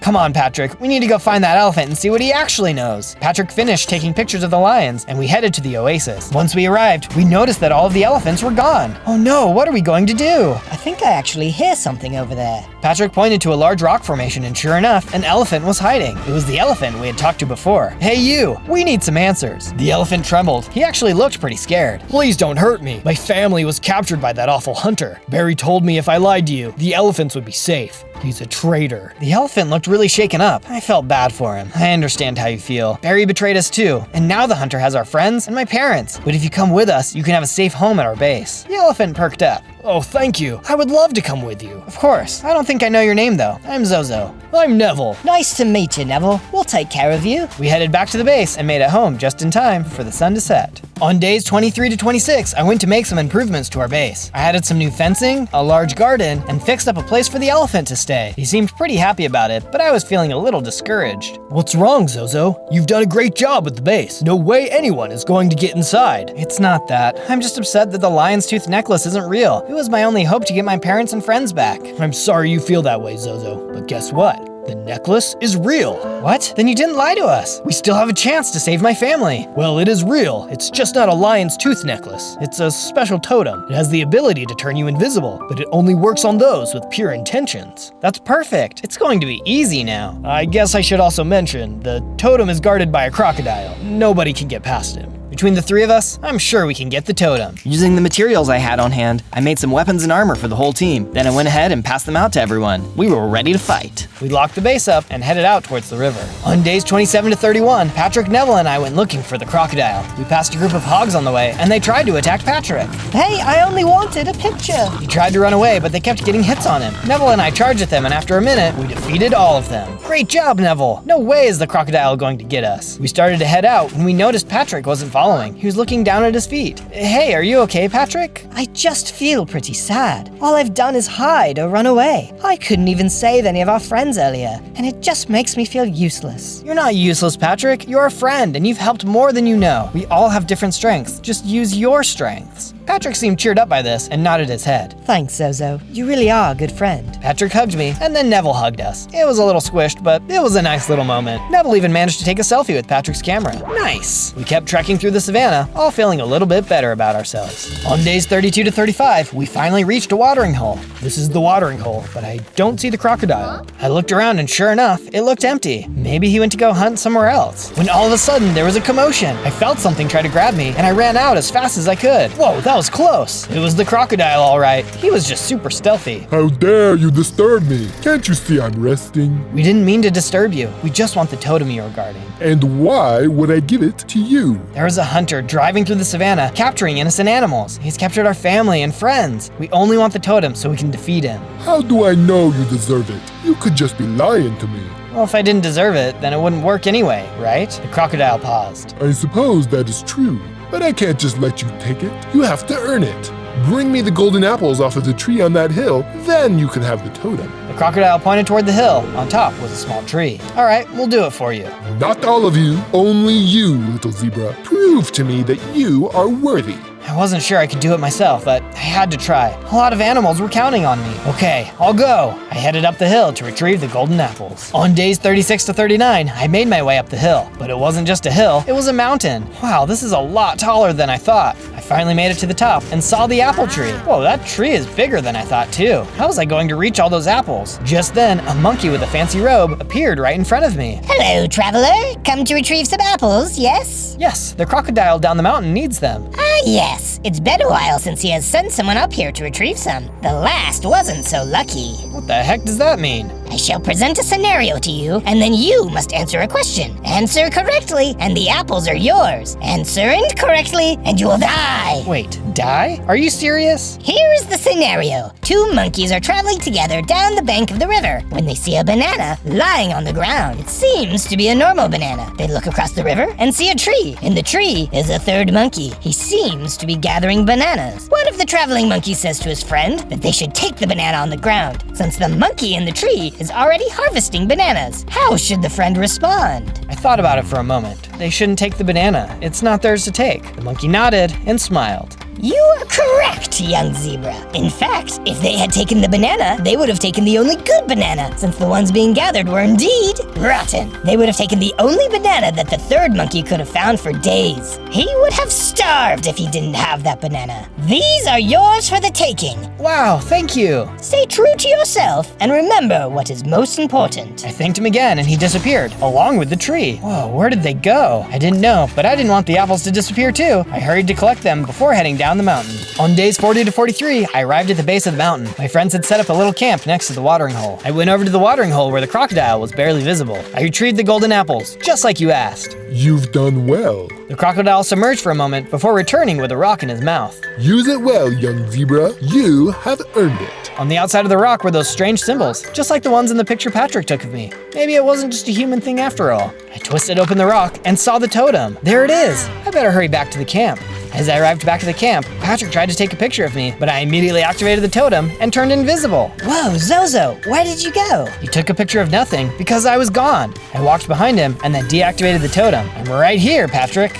Wow, that's amazing. That hunter doesn't stand a chance. On days 44 to 49, we traveled back to the base. Patrick and Neville went to the river while I went to look for some food. We had been walking a long time and needed a rest. We even found some nearby plants we could eat. All of a sudden, a horde of boars came out from behind the plants. Oh, sorry, are these your plants? Without a moment's hesitation, they started to attack me. Hey, I just wanted some food. You don't need to hurt me. I managed to dodge and defeat all of them by myself. Just then, I felt a surge of power and I leveled up into an adult zebra. Wow, I'm a lot bigger now. I noticed that I had more hearts too. I felt like I was the strongest zebra in the world. Taking down that hunter was going to be super easy. I went back to my friends and we talked about our plans. I think we should continue to build our statue once we get back and then gather some supplies for better weapons. That's a great idea, Zozo. You can teach me to fight better so I can help you. Yeah, we'd love to help with the statue. We need as many animals as possible to know that they have a safe place to stay. I agreed and we headed the rest of the way back to the base. On days 50 to 53, we arrived at the base. Using more of our supplies, Patrick, Neville, and I got to work on the next part of the statue. It was really starting to come along. Can you guess what it is now? It was looking really good, so we took a break and tried to work on our base. We set up some new enclosures just in case we had more animals come by. We felt really good about our progress when we heard a knock at the door. I looked outside and there were a bunch of lions. Hey, you're the lions we met earlier. Yes, hello. We saw your statue and wanted to know if we could stay here. Some of our friends were taken by the hunter, and we have nowhere else to go. Could we stay here with you? Of course. We opened the door and the lions sauntered in. We showed them one of the enclosures we built and they loved it. They immediately made themselves at home. Thank you so much. We would love to give you a gift as a token of our appreciation. One of the lions gave me some diamonds and gold as a present. Wow, this is incredible. Thank you so much. I immediately began working with the diamonds at my crafting table and made myself some better armor. Wow, this is amazing. That night, we all gathered around the campfire and had a fun time. Patrick even tried to juggle for us. It was a good way to end the night. On days 54 to 57, I woke up to someone screaming. I raced out of my house to find animals running around like crazy. I noticed that the base's front door was open and there were hyenas running around. Oh no, we've got to get them out of here. The lions and I were able to defeat some of them and drive the rest of them away. Phew, that was close. But how did they get in? One of the lions stepped forward, his head hung low. I am so sorry, Zozo. I went out during the night to do some hunting and I must have forgotten to close the door all the way when I came back in. You can kick me out if you want to. I deserve it. He looked so upset, but I knew it was an accident. It's okay. Nobody got hurt and nothing was taken, so we are okay. He seemed relieved and we all headed back to our houses. When I walked inside, it looked like one of my chests had been opened. I ran over and I realized my totem of invisibility was gone. Oh no! Neville heard me from outside and peeked in. Is everything okay, Zozo? No, my totem is gone. Those hyenas must have taken it. Oh no, we need to get it back, and fast. We told Patrick what had happened and he agreed to come with us to find the hyenas. I think I might even know where they live. I saw them once near a cavern and I tried to take a picture, but they tried to eat me, so I ran away. That's awesome, Patrick. Not the almost getting eaten part, the knowing where to go part. He nodded and smiled. I know. I talked to the lions before we left arrived and told them to let in any other animals that needed help. They agreed, and we headed toward the cavern to retrieve my totem. On days 58 to 62, we traveled toward the cavern that Patrick told us about. We ran into some Dagoos on the way and told them to go to our base if they wanted a safe place to stay. They happily agreed. We also ran into some ostriches and some frogs. We extended the same invite to them as the other animals, and they accepted. Wow, I hope we have enough space for everybody. The whole savannah wouldn't be able to fit in our base, but we could sure try. We kept traveling and gathered some food and seeds as we went. We were going to have a lot more mouths to feed when we got back. We finally arrived at the cavern, but it looked empty. Are you sure this is the right place, Patrick? Yes, see, look. I picked up something off the ground in the middle of some tall grass. This is the lens that I dropped before. I was too scared to come back for it, so I just left it. We continued into the cavern, which eventually turned into a large underground cave. We peered over a rock and saw the hyenas down below. There were a ton of them. Some of them were just lounging around, but some were fighting over something. I took a closer look and realized it was my totem. Hey, they have my totem. I whispered to my friends and motioned toward the group of hyenas. There are so many of them. How are we ever going to get your totem back? I thought for a minute and then came up with a plan. I whispered it to my friends and we got into our positions. 1, 2, 3, now! Patrick started flashing his camera from the opening of the tunnel. The hyenas all saw the lights and went running towards Patrick. He hurried and hid behind a rock by the opening as all the hyenas came rushing out. Neville came out from behind his rock and tried to roll a large stone in front of the entryway. I ran out from behind my rock and went down to grab the totem that the hyenas had dropped in the chaos. Got it! I ran up to see Neville struggling with the rock. The hyenas were trying to push it back open. Zozo, can you turn us invisible? Then we can sneak out. There's too many of them. Even if we're invisible, they'll bump into us and find us. Go and defeat the hunter, Zozo. Make sure all the animals are safe. Neville, what are you saying? Don't do it! Neville then pushed the rock out of the way and ran outside. No, Neville! Neville ran outside as the hyenas chased him, getting hits in. There was no way he was going to survive. I hurried and had Patrick climb on my back, and then I activated the totem. We both disappeared, and we ran. We watched as Neville was defeated. We had to get out of there. We had no choice but to leave.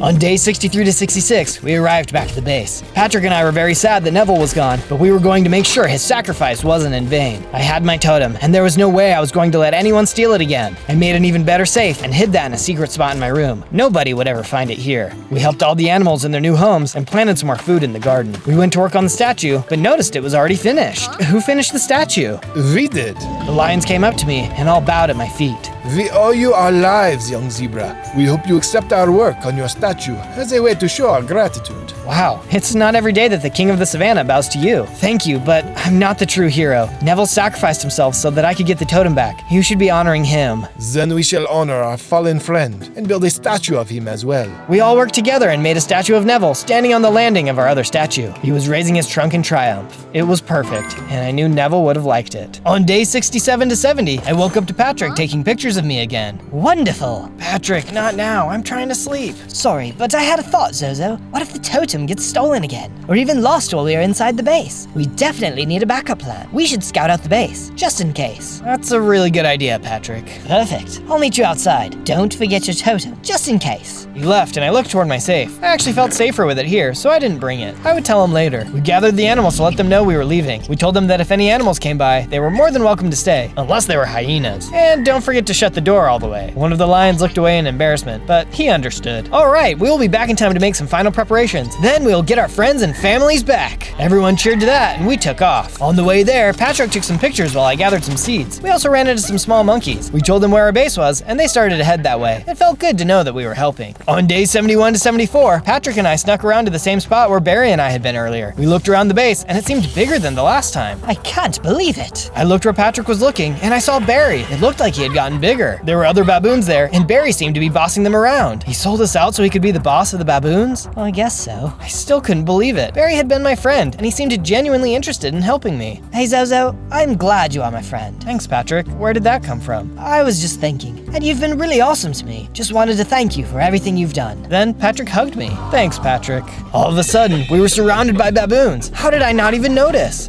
Right on time. I looked and I saw Barry looking down at us. We don't want to fight you, Barry. Well, that's funny, because I do want to fight you. Barry swung his arm and smacked Patrick. No, stop it. As soon as you give me the totem. What? The lion's tooth necklace? It doesn't exist. You know that. No, Zozo. The totem of invisibility that you got. What? How did you find out about that? I have friends on the inside. All of a sudden, Patrick got up and walked over to Barry. No, Patrick, you're working for him? Why? I had to, Zozo. After our base was attacked the first time, Barry told me to keep my eye on you. He threatened to hurt you if I didn't help him. The hunter wanted more animals, and they told me to gather them all in a safe place so they could collect them later. How have you even been talking? I've been sneaking out at night. I told them about the totem a few days ago. The lions thought they had left the door open, but it was me. It's all my fault. Neville is gone. Patrick hung his head down low. He looked so sad. Barry hit Patrick again. Enough, you. Now, Zozo, give me what I want, and maybe I won't hurt Patrick again. I don't have the totem with me. What? Why didn't you bring it? I thought it'd be safer at the base. Why do you need it anyway, Barry? Why do you think? The hunter will be able to turn invisible and trap any animal he pleases, and I'll be its right-hand man, or baboon, king of the monkeys. It won't even work for you, Barry. It only works for the pure of heart. I had to earn it. So you say. I think you just think you're better than me. He hit Patrick again. Stop it. I'll take you to our base. That's just what I wanted to hear. Move it. On days 75 to 78, we slowly traveled back to the base. Patrick and I were bound and dragged behind the other baboons. I wondered why they even agreed to help Barry. I tried to talk to one of them. Psst, hey, we can get you out of here and you can live with us. You'll be safe there. The monkey looked at me sadly. We'll never be safe, not with the hunter and Barry around. It isn't the worst, actually. The hunter gives us food and a place to sleep, but we are basically his servants. We can't leave because they'll just find us again. I felt really bad for the monkey, but we couldn't give up now. We can defeat them. If you help us escape, we can all work together. The monkey thought about it for a second, but then Barry started yelling. Hey, no talking to the prisoners. He hit the sad monkey, who immediately ran up ahead, pulling me along. Well, at least I tried. We soon stopped at a water pond to rest. I walked over to Patrick. He wouldn't even look at me. Patrick, I know why you did all of this, and I don't hate you. He looked at me. Really? Yeah, you were just trying to protect me, but I'm not giving up. We will defeat Barry and the hunter if it's the last thing I do. Patrick looked back down at his feet and sighed. I don't know, Zozo. We're all kind of in a sticky situation. I think maybe we can get the baboons on our side. All of a sudden, Barry hit me. No talking, prisoner. Keep moving. I tried to formulate a plan the rest of the way. At this point, we just had to hope for a miracle. On days 79 to 84, we were getting closer to the base. Suddenly, Barry stopped. Bring Zozo forward. The sad baboon brought me closer to Barry, still keeping me bound. Zozo, you will go in and retrieve the totem. You will then tell all the animals to gather outside for a meeting. You won't tell them about us, or I will destroy Patrick. I'll do it. Just don't hurt him again. I made my way to the base and went inside. A few animals greeted me and I quickly said hello, then walked away. I went to my house and opened the safe. The totem was still inside. I grabbed it and went back to the middle of the base. Everyone, I need your attention. Patrick and I have an important announcement to make, but we need you to come outside to see. The animals all gathered together and we started to go outside. I felt so bad, but I hoped that maybe we could defeat the baboons and Barry together. As we walked out, I didn't see anyone. Where did they go? Then the baboons and Barry jumped down from the trees. They ambushed us and my friends started to panic. Zozo! It's okay, I'll handle this. I was just about to attack one of the baboons when all of a sudden they surrounded Barry. Wait, what? What are you doing, you fools? Capture them! Stay down! It was the baboon that I had talked to. I guess he had gotten the other baboons to agree to fight. Hey, you're helping us. We want our freedom back, and you seem like a capable guy. We'll help you. Perfect. Wait, where's Patrick? I heard Barry laugh. It's too late for your friend, Zozo. He's gone. No! I ran further into the trees. I looked around and I finally found Patrick. He was sitting up against a rock. He didn't look good at all. Hey, buddy, did we win? This one, yeah, but we still need you for another fight. Patrick laughed weakly. I'll try my hardest, but I'll need some help. Of course. I helped him up and let him ride on my back as we slowly made our way back to the base. We got back to the clearing, but we didn't see Barry anywhere. Where's Barry? The animals all looked at each other. I thought you were watching him. Me? I don't even know who that guy is. The animals all grumbled and pointed at each other. I shook my head. It doesn't matter. He's gone now. Wait, look! Barry had gone into our base. On days 85 to 89, I chased after Barry. He had some flint and steel and was going to light our base on fire. Barry, stop! This is crazy! You can't stop me, Zozo. I'm going to be king of the monkeys if it's the last thing I do. Strange. That's what I was thinking earlier, but about my friends. Barry, stop. It isn't too late for you to change. Why would you want to be king of the monkeys when you can be a friend to all animals? You sound like a hippie. What's a hippie? Never mind. I'm done talking. Barry set the side of the ostrich enclosure on fire when all of a sudden a big splash of water rained down on him, extinguishing the fire. I looked up and saw the water had come from the trunk of the Neville statue. We added a water feature while you were gone. One of the lions was pressing a button on the side of the wall. What absolutely perfect timing. I walked towards Barry. This is your last chance, Barry. Come join us or I'll have to defeat you. He looked so angry. No, I will be king of the monkeys. I will. All of a sudden, he slumped down and started to cry. I stood there, shocked. I don't want to be king of the monkeys. Honestly, I just wanted some friends. Well, to be fair, you have a weird way of showing it. I still didn't trust him completely, but I helped him up. It's okay, Barry. You have a home here. On days 90 to 94, Barry moved back in. Some of the animals weren't too happy about it, but he tried his hardest to make it up to them. He made some cool improvements to people's houses, the base, and even helped Patrick. He seemed to really feel bad about what he had done, but he was making it better. Later, he came up to me. Zozo, I need to tell you something about the hunter's base. Okay, what is it? I know a secret way I can sneak into his base around the side. Oh, awesome! So you can open the door. It's not that simple. The controls for the gate are in his private room. Ah, I see. I thought for a moment. You need to go back and pretend to still work with him. You need to betray him now. What if he catches me while I'm trying to do this? He won't. I'll be sure to protect you. Okay, I trust you, Zozo. On days 95 to 97, we all made our preparations. We forged armor and swords for everyone, just in case. No, Zozo, I'm too weak still. I need to stay here. But Patrick, I need you. We've come this far together, and I need you there with me. He can ride on my back.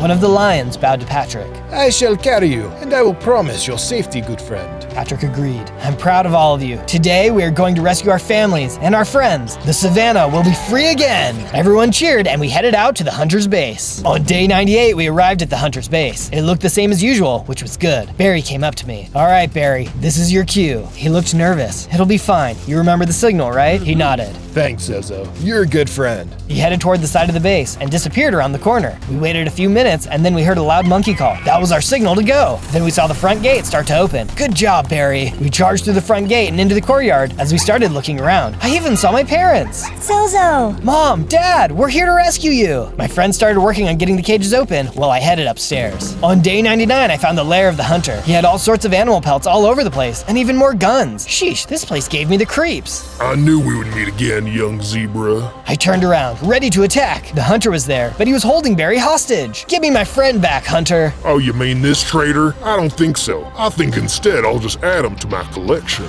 He waved his gun around the room full of pelts. No! I activated the totem and disappeared. I knocked the hunter away from Barry and told him to run. Then I charged the hunter. He blindly shot around the room, but he had no idea where I was. Barry wasn't so lucky though, and got hit as he made his escape. That's a cheap move, Zebra. Disappearing so I can't see ya. Says the guy who captures animals and then enslaves them. He got a few lucky shots in, but I was able to deliver the final blow. I unequipped the totem and ran over to Barry. He had been hit and he looked pretty bad. Oh no, Barry, I'm so sorry. I promised I would keep you safe. It's okay, Zozo. I did what I needed to do. Thanks for being my friend. Barry put his head down and was gone. He had made many mistakes, but in the end, chose to do the right thing. On day 100, I felt a surge of power, and I leveled up into a large adult zebra. I was stronger than ever, and knew that from now on, I could protect all of the animals in the savannah. My friends had figured out how to open the cage doors, freeing all of the animals from the hunter's base. I was finally able to talk to my parents. It was a beautiful reunion. We were all free at last. If you want to see what I'll do next, don't forget to subscribe and like this video. Thanks for watching.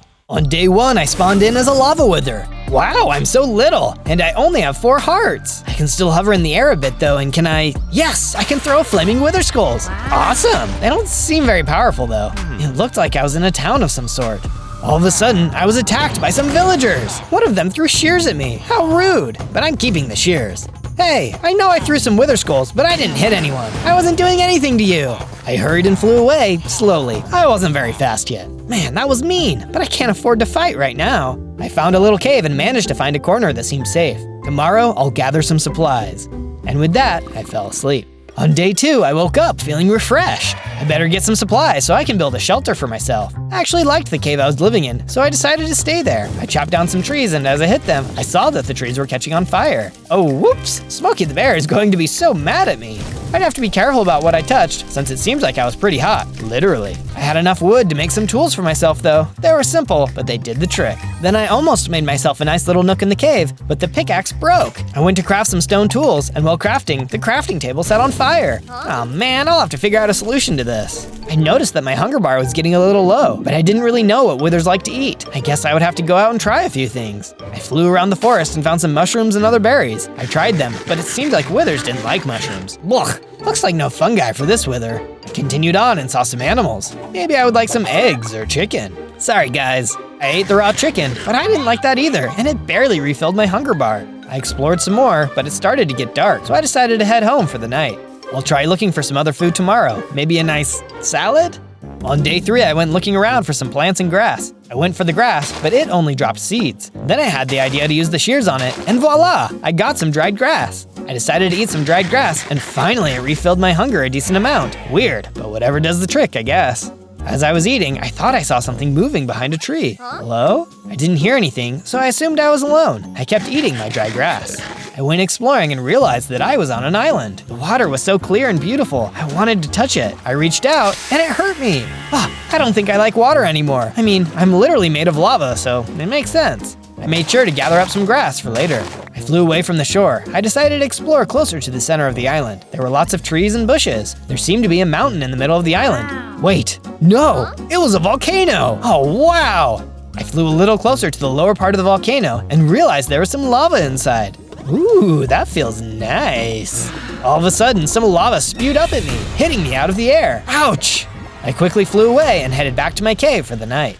On days 4 to 5, I left the cave to go exploring some more. I realized later that someone was following me. I wasn't sure what it was, but I could see it darting away when I wasn't looking. I decided to hide behind some rocks and then pop out at it. It came around the rock, and I scared it. Ah! Ah! It was just a little butterfly. Hey, what are you doing following me? I'm not. Okay, sure. I kept going and waited again for the butterfly to come around the bend of a rock. You are following me. Admit it. Fine, I am, but I need your help. Me? What can I help with? You need to keep the island from exploding.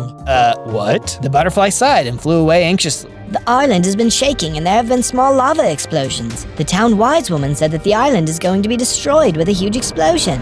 It can be prevented by a hero. Me?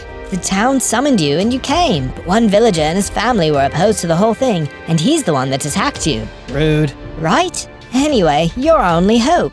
Why me?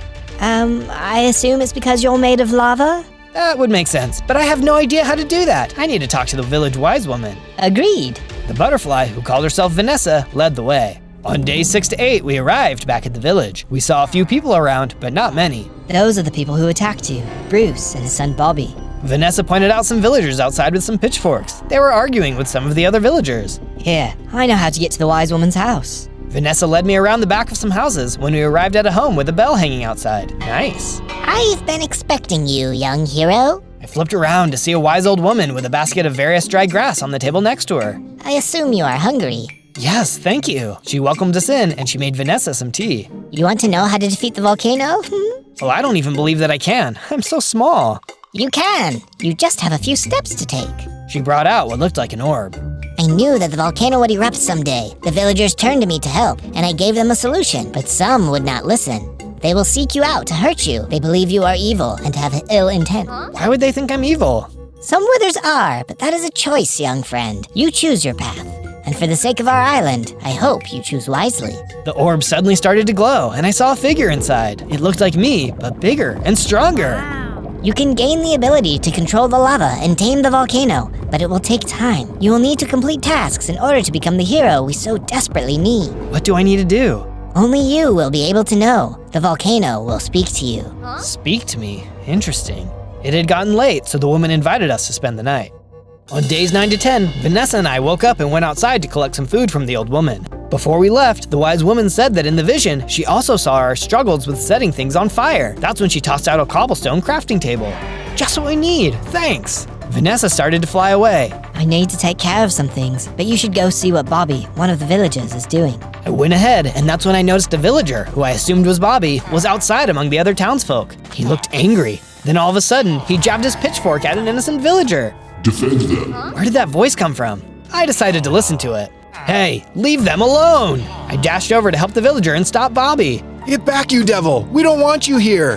Bobby tried to stab at me, but I moved out of the way. I'm not here to hurt you. I'm here to save the island. Just please stop hurting people. Bobby looked surprised. You're not going to eat us? Ew, gross. I mean, no, why would I do that? Bobby looked shocked and he lowered his pitchfork. My father has been telling everyone that withers are evil and can never be trusted. They feed on the souls of men. Well, I definitely don't. I just like grass. Bobby seemed confused, but also relieved. He looked at me and nodded.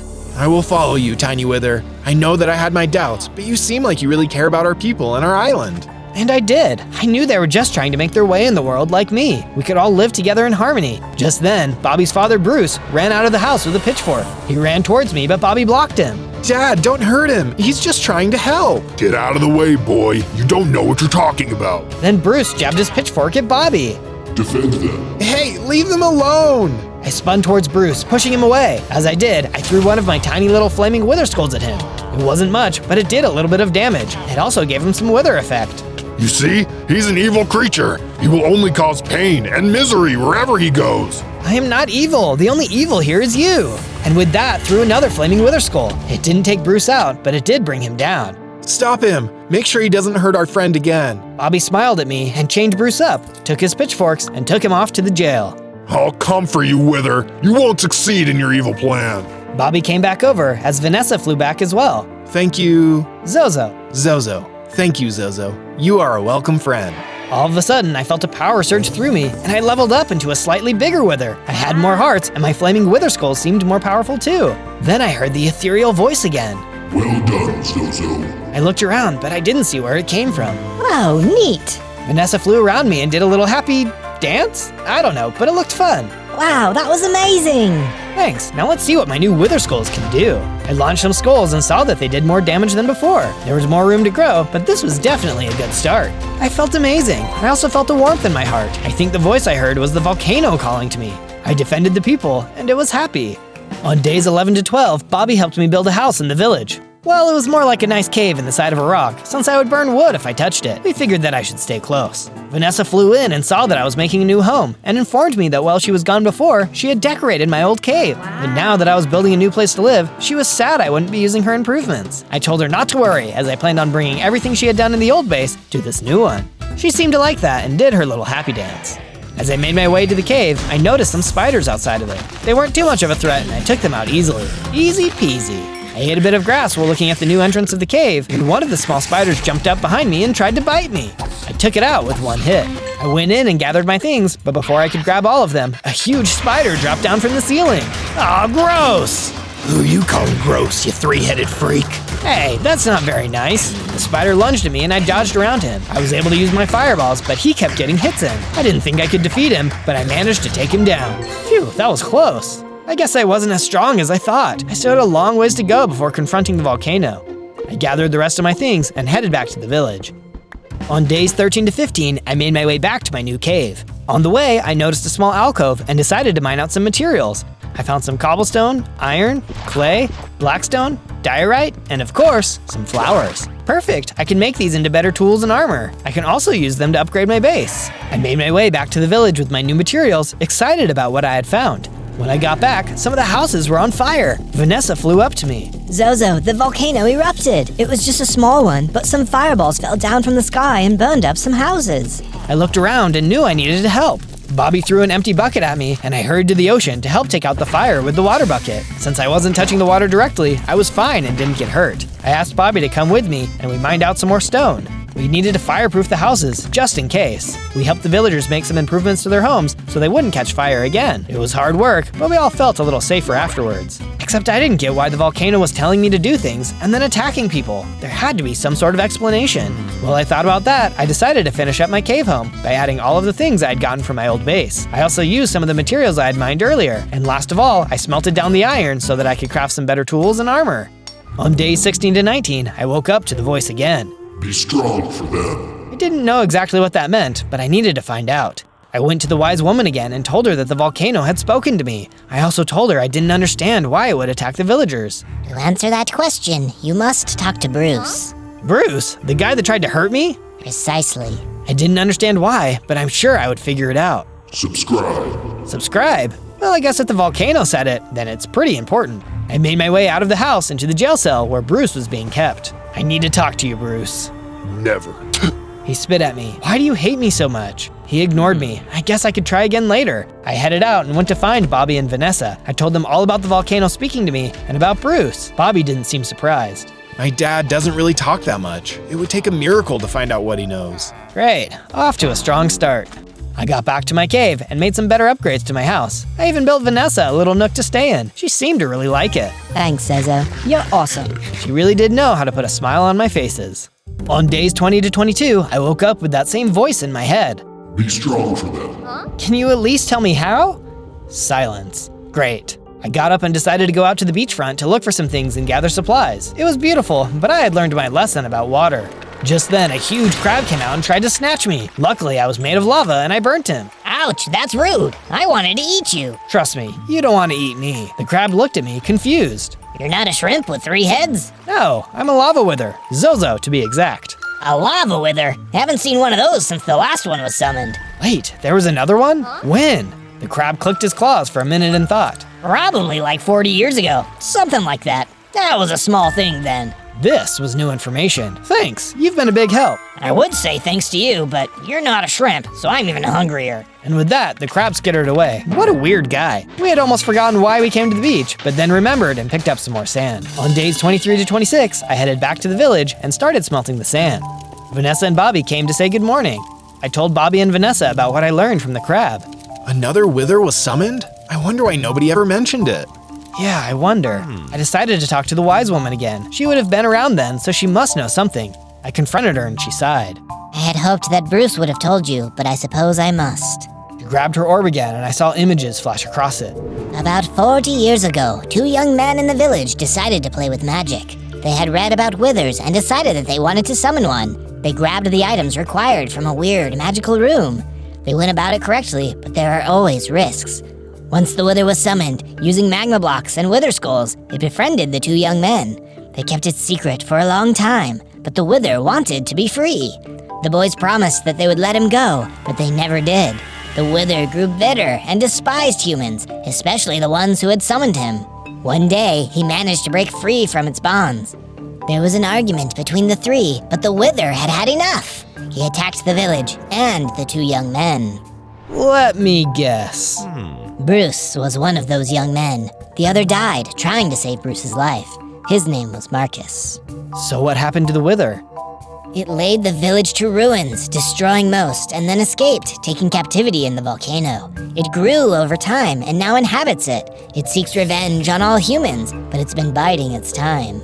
So it's not the volcano that is attacking people, it's the wither living inside. The old woman nodded. But the spirit of the volcano has been battling with it for many years. It has grown weak, nearly on the brink of collapse.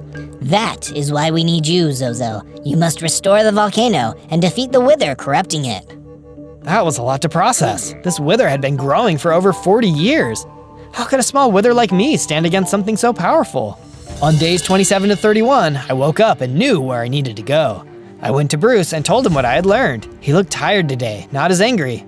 I know what I did was wrong. I messed with power that I had no right to use. I wanted something special, and I treated it like garbage. It's all my fault that this is happening, but I can't fix it. He seemed so sad, but I knew what I needed to say.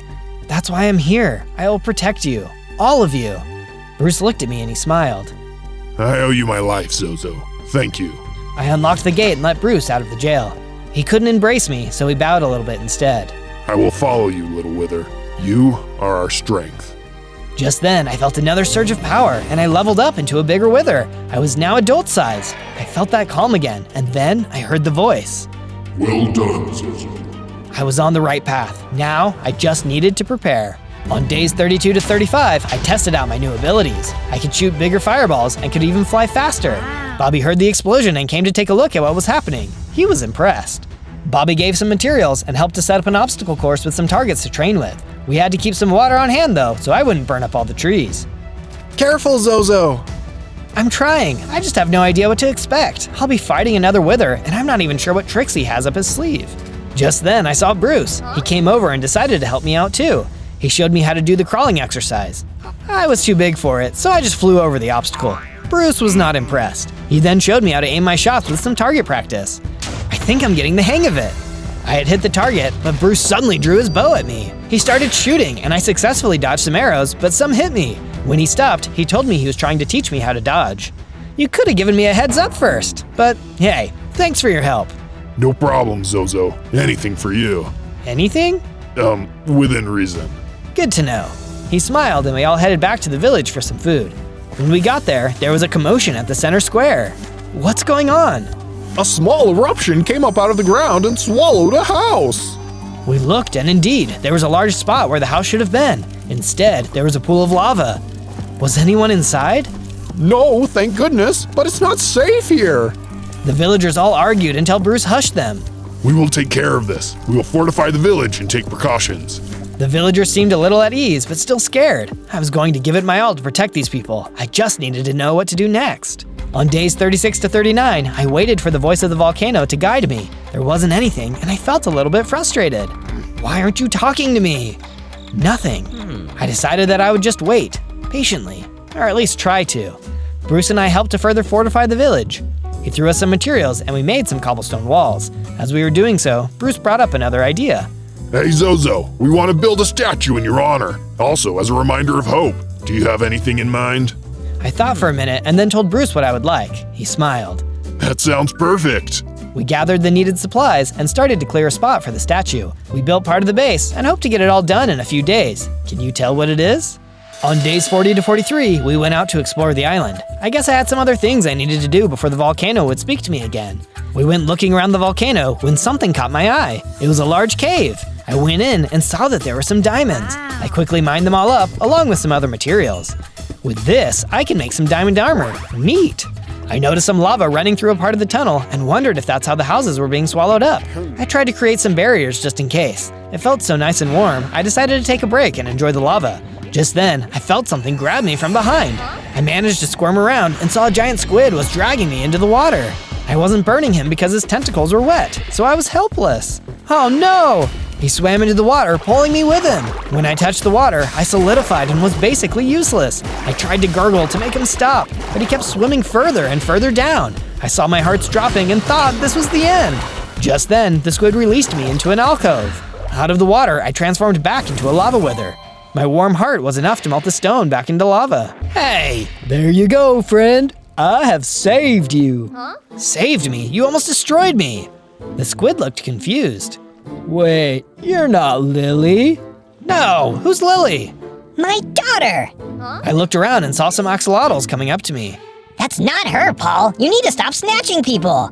I looked at the axolotl and she looked at me. There was absolutely no resemblance. Sorry about Paul. He is Lily's friend and she disappeared a few days ago. We think she might have been kidnapped by the other clan of axolotls. They live nearby, but their keep is protected by a shark. Well, it sounds like you need help. I'll go look for her and bring her back to you.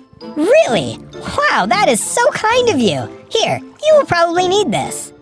The axolotl gave me a diving suit. I guess that solved the problem of me not being able to go into the water. Off onto another adventure.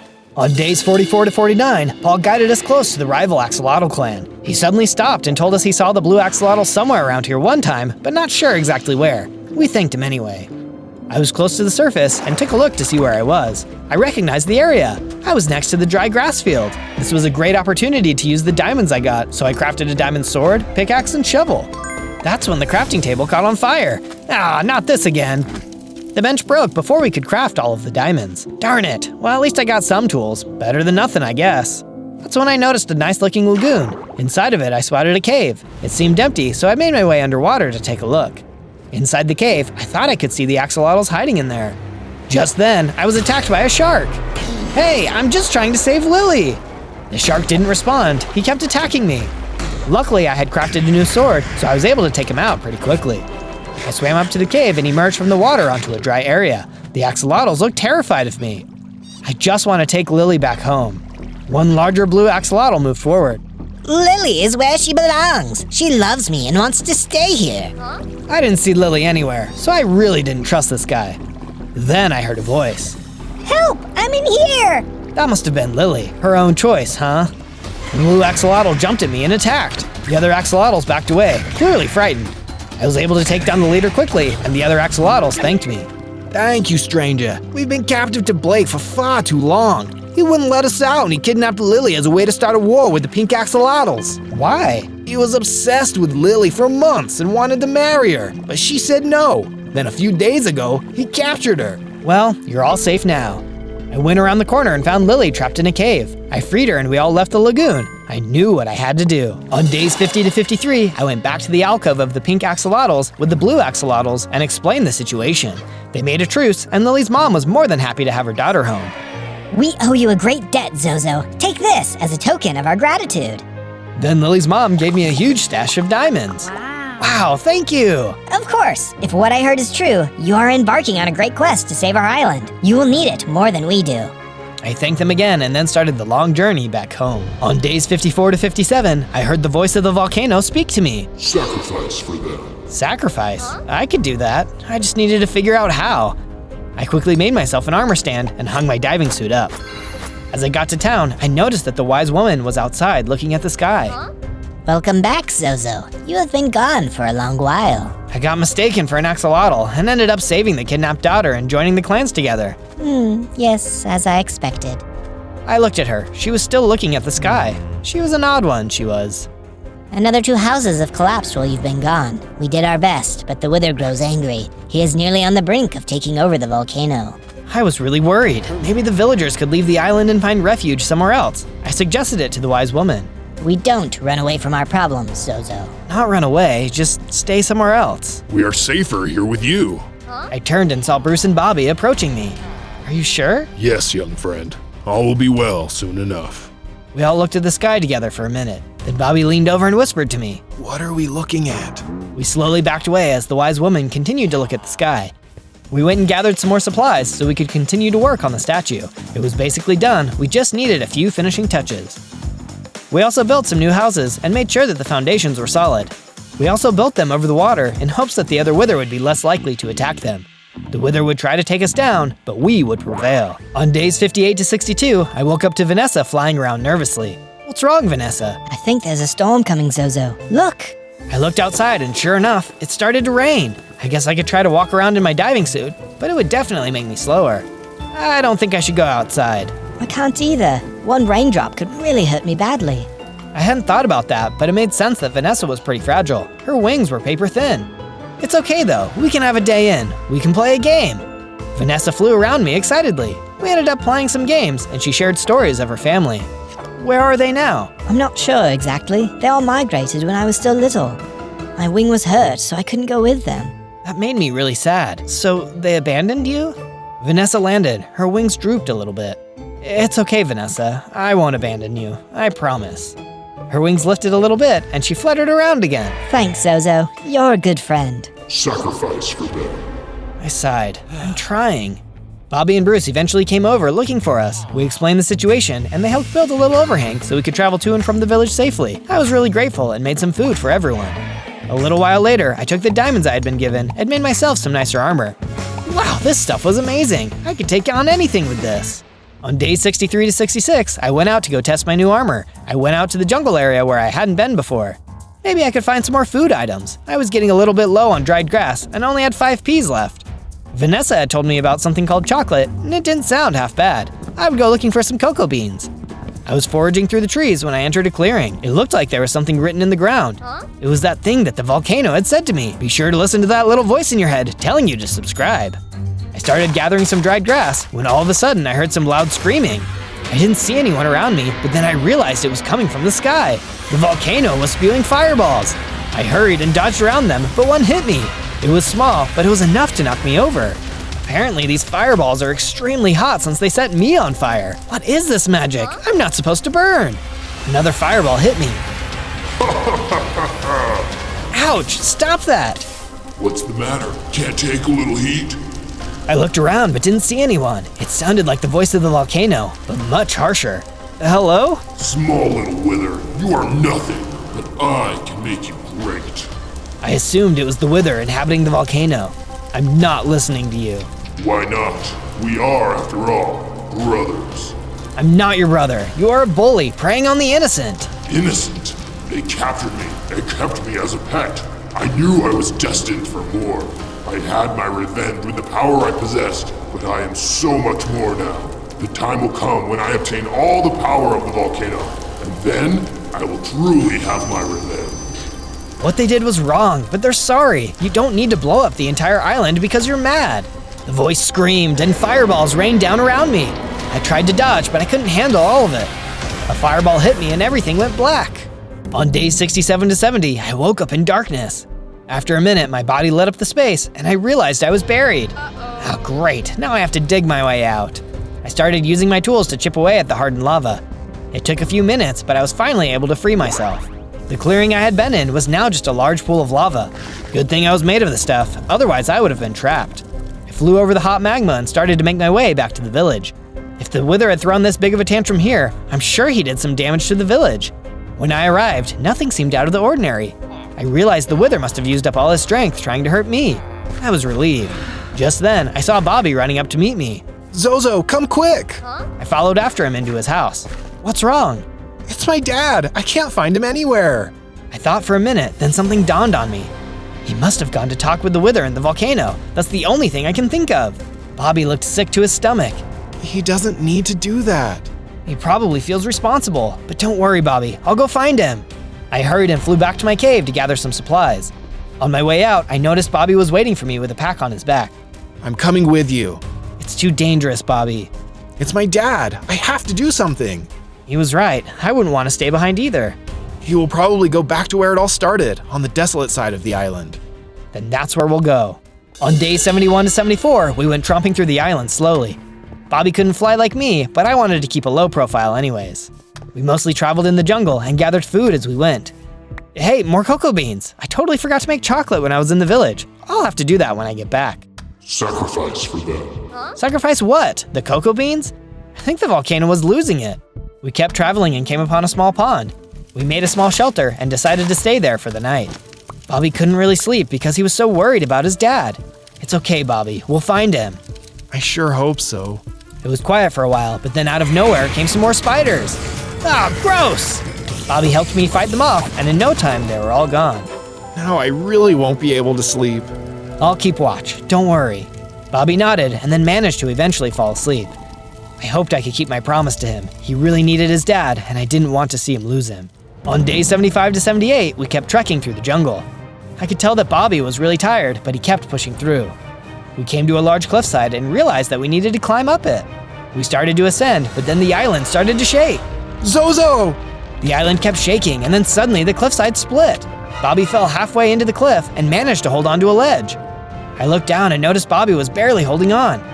I went to grab him, but remembered I would burn him. Zozo, move! I maneuvered around them and managed to get to the ledge. Then I mined some blocks and created a safe path for Bobby to get back to safety. Wow, that was intense. You're telling me. We waited for a minute, just in case there was another earthquake.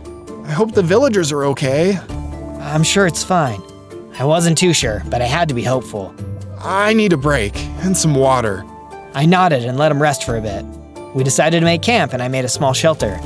We set up a fire and Bobby was able to fall asleep right away. Having a near-death experience will do that to you. On day 79 to 84, we trekked further down the side of the volcano. We finally made it to the bottom, and just as expected, there was a barren wasteland.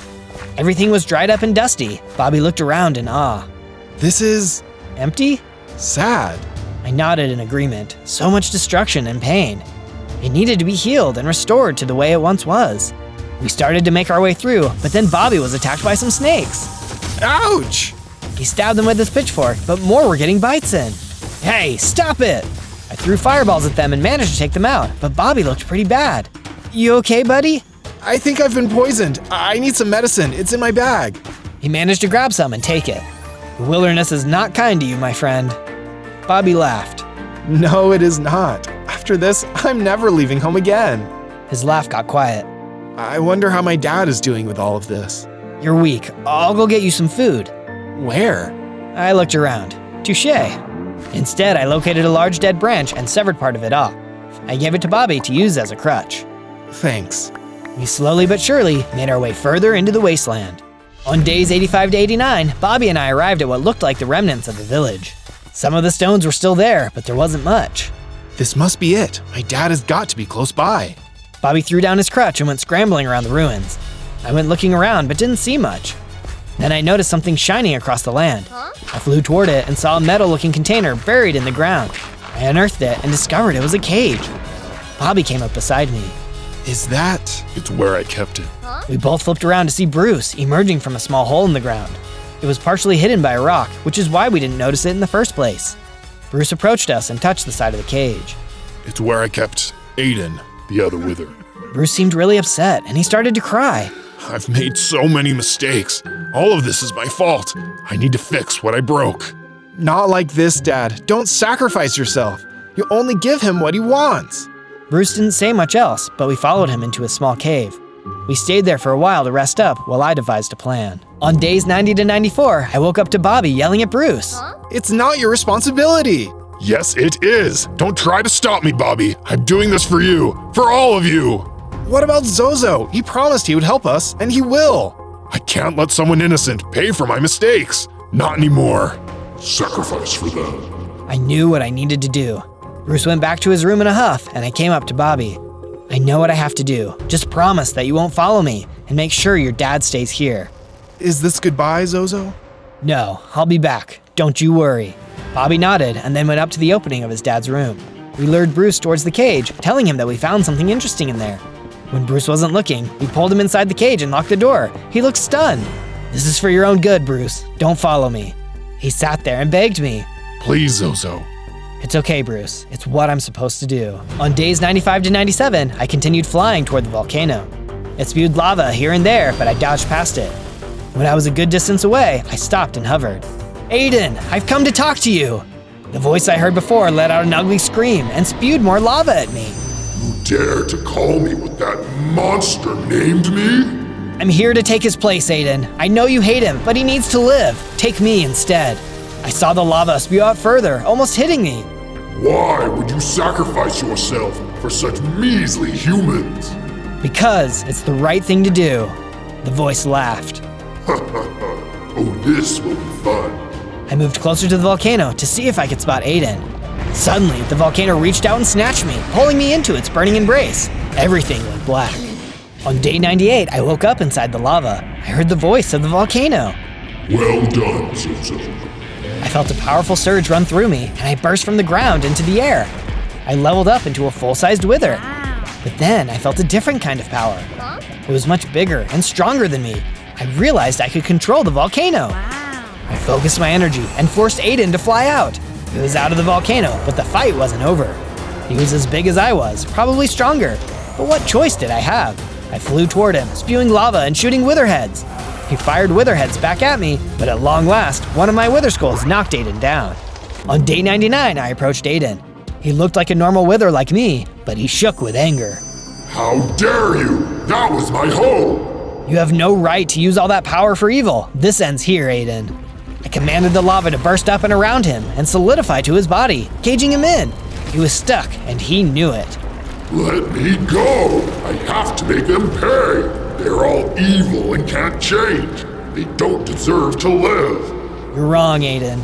And with that, I slashed at Aiden and defeated him. Thank you, my friend. You have proven yourself worthy of my power. The volcano spoke to my mind, and I felt a stronger connection with it. I was now its guardian, if I stayed worthy of it. It felt right. On day 100, I freed Bruce and told him the good news.